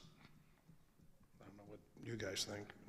I totally agree. I did some statistics in terms of what the level of effort is for new residents.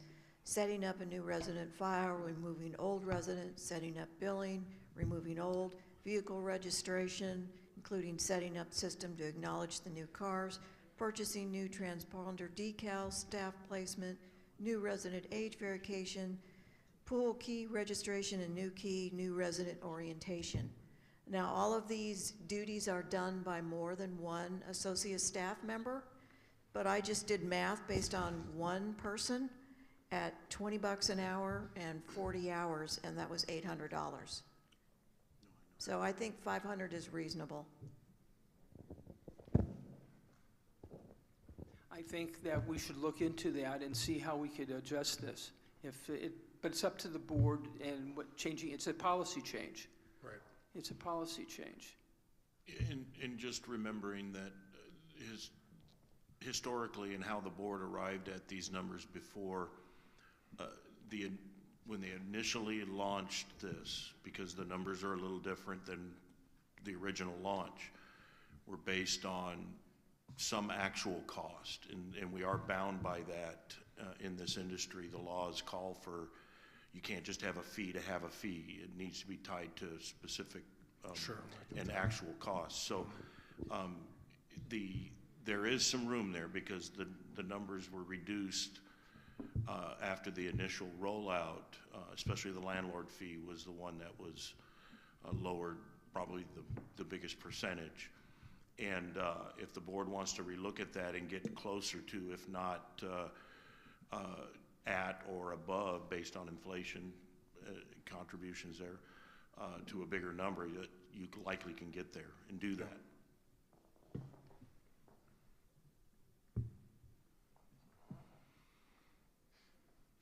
Would the board want Finance Committee or HOA to do some more further investigation into how this can be modified based on an assumption of a higher fee?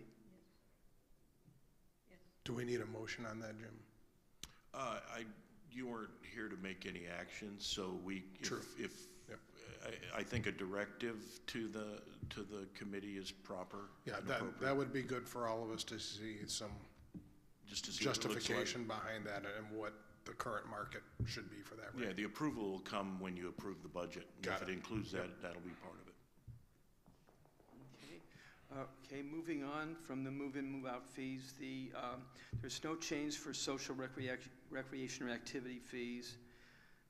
Landlord fees, we are actually recommending a reduction on that because we are trending slightly under budget. As far as...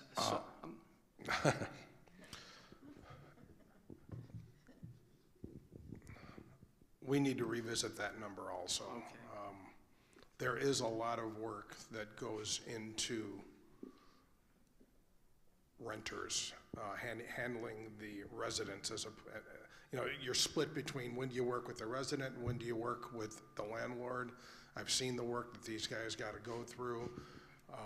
There are many cases that we've had, especially I've only been on for a year and a half, but it becomes pretty tricky trying to work between a resident and a landlord, especially if there's issues with the resident.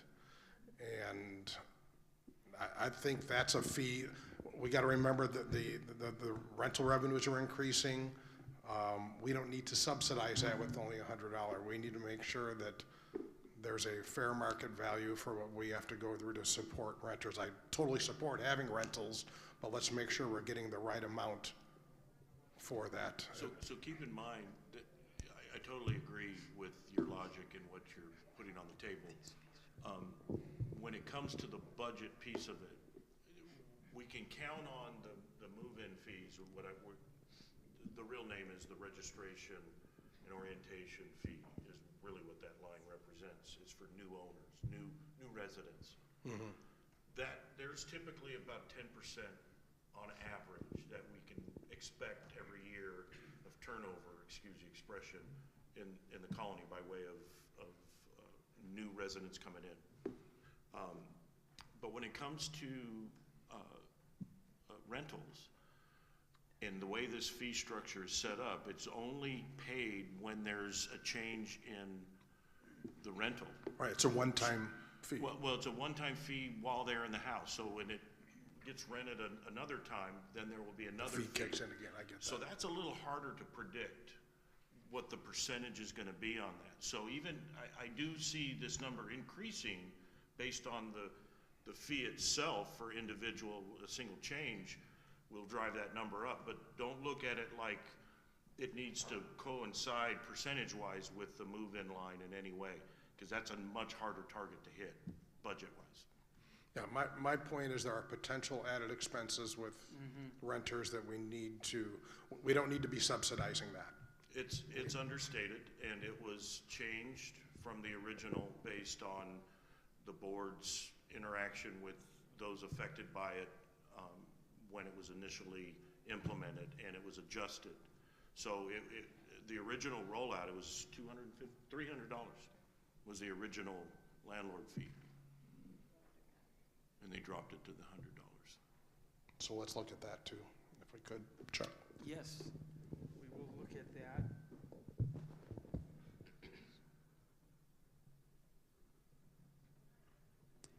The next line item is salon rental. The salon has been enjoying a very good rental position with the colony for a number of years, largely because the costs that are passed on to the customers, which are largely colony residents, are pretty low relative to the market. So as a result, past boards have been keeping the increases to the salon at a under market value. And that would remain to be the case this time around too, because the salon will be going up only $50 to $825 based on the current. The increase. Here I go again. The increase is doubled. They've been doing $25 increases over time for the last, 5 years or so, 6 years? No, probably longer than that. And this year we're proposing double that, to 50. But and the other thing to keep in mind before you comment is this was set up by the original developer as an amenity, and so it should be, at least don't lose sight of that, as if you don't make that operation a worthwhile venture for someone, you may lose interest in somebody running it. And the other caveat to that is the contract calls for their clientele are residents only. They can't bring people from the outside in. So they have a captive audience of a pool of customers too. So that there's that limitation. But go ahead. I get all that, and I was going to open with a lot of that. I get that it's an amenity. I am not one that wants to get rid of amenities by any means. People move here for the amenities. Last thing you want to do is pull them away from them. That's not my point. My point is, do we have a good understanding of where we're at in accordance to the market? Agreed. We need to supplement that as an amenity. I get that, but to what number? In other words, we need to get a better understanding of how did the rates they're charging compare to the rates that are out in the market. And I know they're cheaper. Let's understand that percentage, and the rental should also be cheaper. I get that, but let's at least have unless you already have them, if you have those metrics. One of our finance committee members actually looked into this at one of our recent budget meetings, and the member of our committee did a little legwork and said that the average square foot cost would be about $2.50, and that footage in the salon is roughly about 575 square feet, I believe. And he calculated that if we were market, it would be a little north of $1,400 for that space. But again, this is not a commercial space either. it's, you know. No, that helps. I didn't realize you guys were down to that detail. That's the type of thing that puts it in perspective. Yeah. I'm a user of it, so I get that. The I don't salon want to is lose getting it. a tremendous breakage. Yeah, okay, thank you. Bruce, I'd like to see us look again at the hearing guy that comes here. You know, we don't charge him anything, right? And I know it's an amenity also thought of, but why is it him? You know, why is it not somebody else or something? You know, Again, I that's think we something- just need to talk about it offline sometime. Yeah, that's outdates me as well, and, yeah, I think you're right, it should be looked at. All I'm getting to, there, we have very limited opportunities in revenue, and I don't want to screw anybody, that's not my intent. But any opportunity we have that can help take down that 320, every little bit helps. Agreed. On the expense side too. We all are in favor of that. The next line is the prior year surplus. That's the amount that we took from equity that we did last year, but we're not doing it this year. So it has to show up as a loss to our income, since it was in our income last year. The golf course settlement account no longer exists, but we used $75,000 from last year. Then we come down to late fees and interest charges. Can I ask a couple of things here? On those two line items, that's almost $175,000, equates to about $9 a household. So had we increased our HOA fees last year by $9, that $175,000 could have been used to subsidize the golf course and would have kept our equity in a better, stronger position, wouldn't it? Yes. Okay, just a statement. Yes, it would have. And as a result, the gap of going from 320 or where we're ever going to end up, coming from 270 is a lot longer than coming much more higher than 279. It would have been a smaller increase. Yeah, we just kicked the can down the street. That's what we did. Absolutely. Well, it's a tough thing for the board to deal with when you have excess income and you don't have it specifically earmarked for a project that's on the books. When you come around budget time, you're hard pressed when it exceeds your safety net. You're hard pressed to just let it sit without any acknowledgement. Your members are going to come to you and say, "Hey, you're sitting on $200,000-300,000 over your safety net. Why aren't you offsetting our assessment with that?" So the board's been faced with that for several years now, and with the unknown of needing to subsidize the golf course, that the board never materialized the likelihood that it would be subsidizing the golf operations at this time. Everything would be, if something were to happen, it would be after acquisition or some partnership or whatever the future would bring.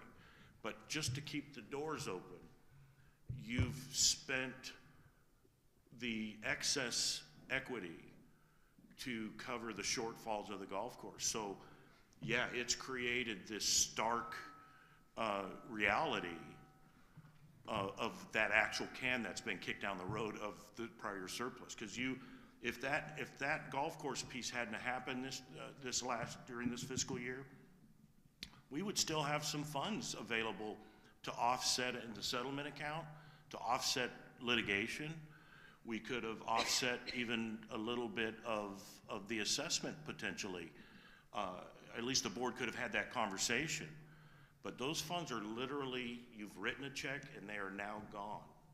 So now it's all about maintaining your way of life in the colony at what you've grown accustomed to, and the impact of that with inflation in that is doing what it's doing to this number that you're seeing in front of you today. If that made any sense, I'm sorry if I babbled on, but that's good. Yeah, that's the kind of the unfortunate reality we're faced with this year. And this is a unique year. This is not going to be the norm. This is a very unique year. Quick that question, respect. since we're talking about the golf course, it's $16 they're proposing per month line item. If 3 months, 6 months down the road, we either get the golf course or they get it back, the 16 obviously goes away technically, but it has to stay on the budget for the rest of the year or assessment. Yes, technically, you have an annual budget and you don't change your budget mid-year unless you're going to submit a new budget to the community, going through the budget process for a mid-term budget, which is not very typical in our world, the HOA world. But there are other potential approaches the board can take that you may want to delve into, that, you know, whether it be hang on to it until make sure you see how your year performs before you just start giving money back. And then next year, the next year's budget, you assess what you think that's going to be and maybe give back that way.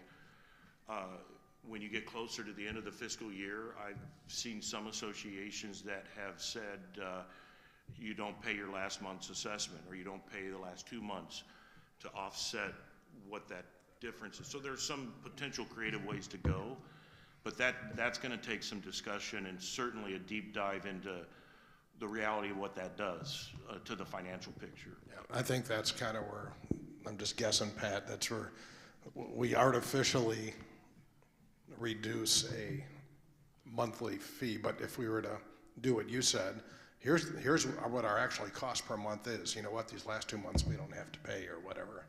As opposed to artificially saying, oh, our dues were only $250 a month or $270 a month when they were really $279 to run the operations. And that would require board resolution to do that. Okay. Yes, it is doable, but again, we need to do our homework. Absolutely. I hope we're in that position.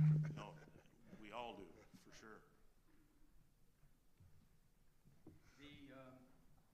The next line is number 19, late fees and interest charges. We're keeping those the same. We're trending just slightly better than budget at this time. And the next item is fines. And those that are on the violation committee knows exactly what those are. And we're trending better than budget for 8 months as well in that area. And we're proposing a modest increase of $1,723. Why? Because it helps us reconcile the budget. Well, the other thing is, The video's not working. if you were to budget according to your trending, I don't think it is a great idea to send a message that you're planning on people continuing to be fined at this level. It's like you're counting on the negative side of Right. That's my point. I'm saying, I'm hoping that will go down through so you're education. thinking the opposite. It Yeah. should be a smaller number. I don't want to be collecting money through fines if Yeah. we can No, I educate can people on get how on to board with that, participate sure. better. Right, I agree. I mean, after the nifty video, people are gonna know how to enter the place, so those theoretically should go down. Ideally, we would like 100% compliance and be way under budget in this, on the end of the year. Do we have any idea how much of this is actual fines from the violation committee versus the homeowners that don't pay their rent and all that process, Kim? I don't think any of the assessment fines end up on that line. This is just 100% what Where do they go either the then? board assesses or the violations committee assesses. Through Architectural. Okay. Yeah, through that All that process. stuff, Those yeah. processes, all of those fines end up on that line. But your assessment, if you're late fees and delinquency, other processing Where do fees. they end up? Their income, right? Well, they end up going against their account because, again, when they're assessed that, it goes to, if I'm an owner here and I'm delinquent, not only is the association accounting for that, but it also ends up against my personal account, because you're expecting me, when I come current, to pay that fee or that fine or whatever it was that came from. That's income to us then at that point, right? Yeah, it would be. So it would be under, yeah, likely miscellaneous. Miscellaneous, okay. Or they'll insert an unbudgeted line, which is other income. Yeah, okay.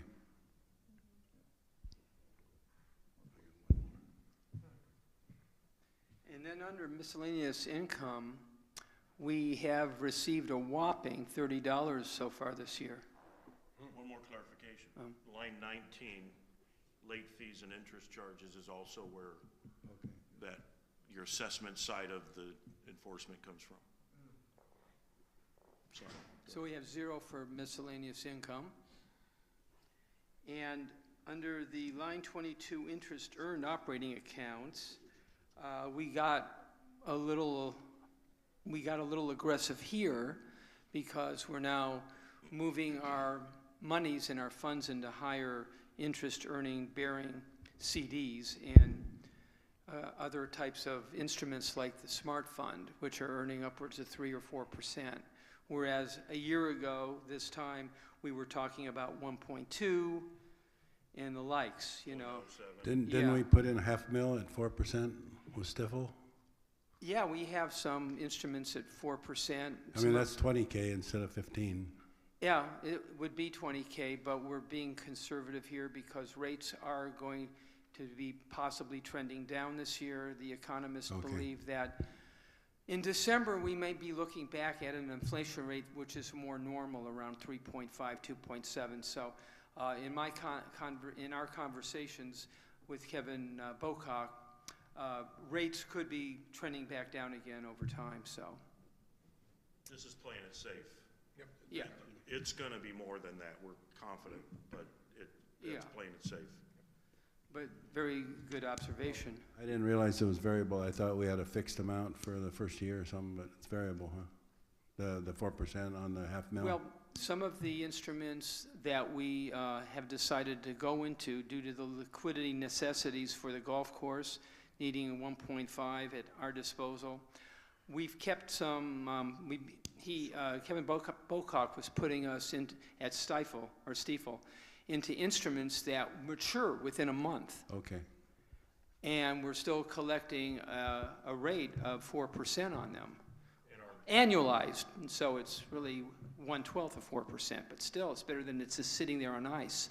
And our money market accounts are absolutely variable, so, and we have to keep a lot of money in the background available because of this golf course thing. Okay. So finally, the income sources that we just looked at the prior page, which are enumerated here, bring us down to match the expenses of $6,194,215 for a balanced budget for the 2023-2024 fiscal year. The variance was $791,652, largely because of the prior year surplus in golf course settlement accounts having a loss or a minus figure, and that would be a 14.7% difference from the prior budget. And that concludes the income portion, and if there's any additional questions, we'd be happy to field them.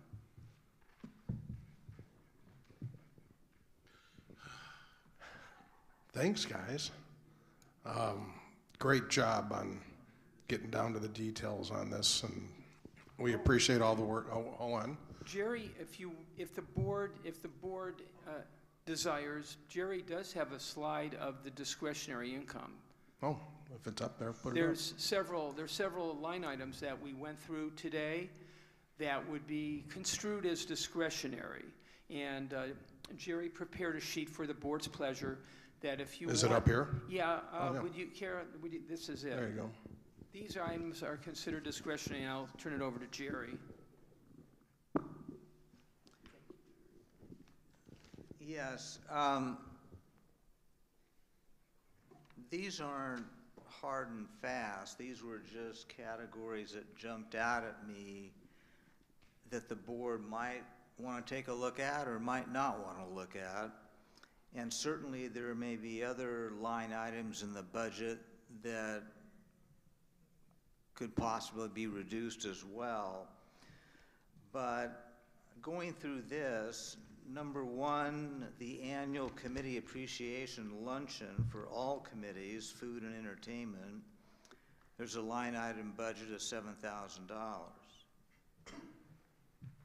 By the way, before I go on, just as a reminder, not only for the board, but for homeowners in general, it takes a cut of $19,032 to lower the dues $1 a month per door.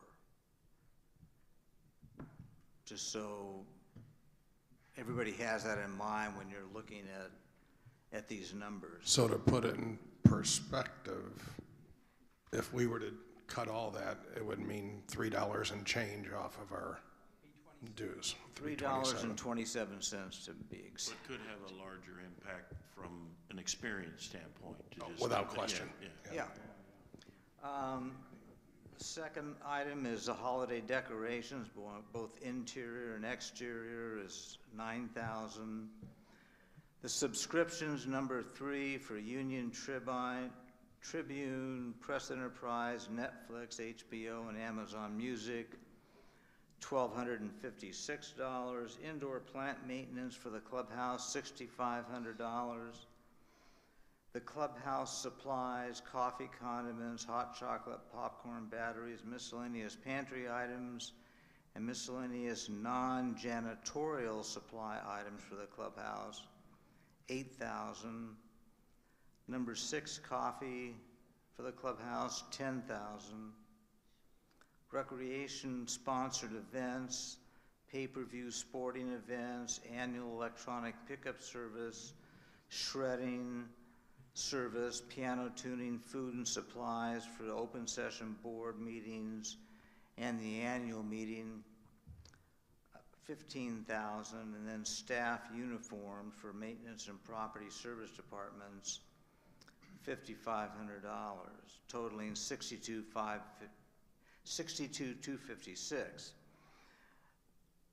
Neither I nor any of the committee members are suggesting that any of these cuts be made. All I wanted to do was to point out at items that perhaps truly can be described as discretionary. And so I just threw that out there. But as I said, you can go through the line item budget and find others as well. Any questions? Jerry, thank you so much for doing this. This is great.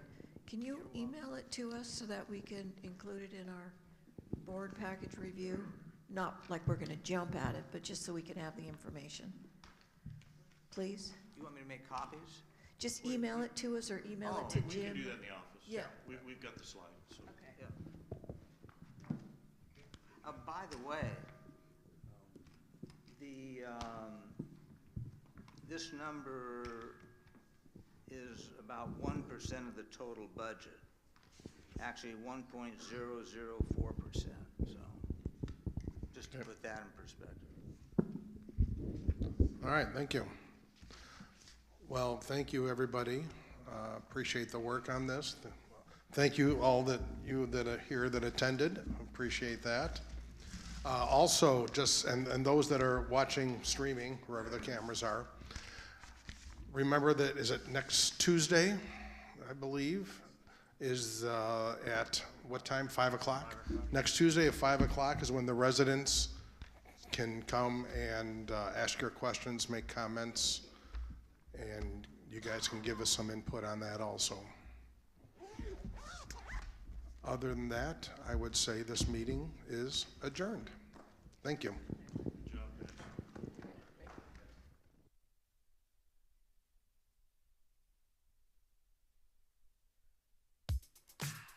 It's too hard to sleep.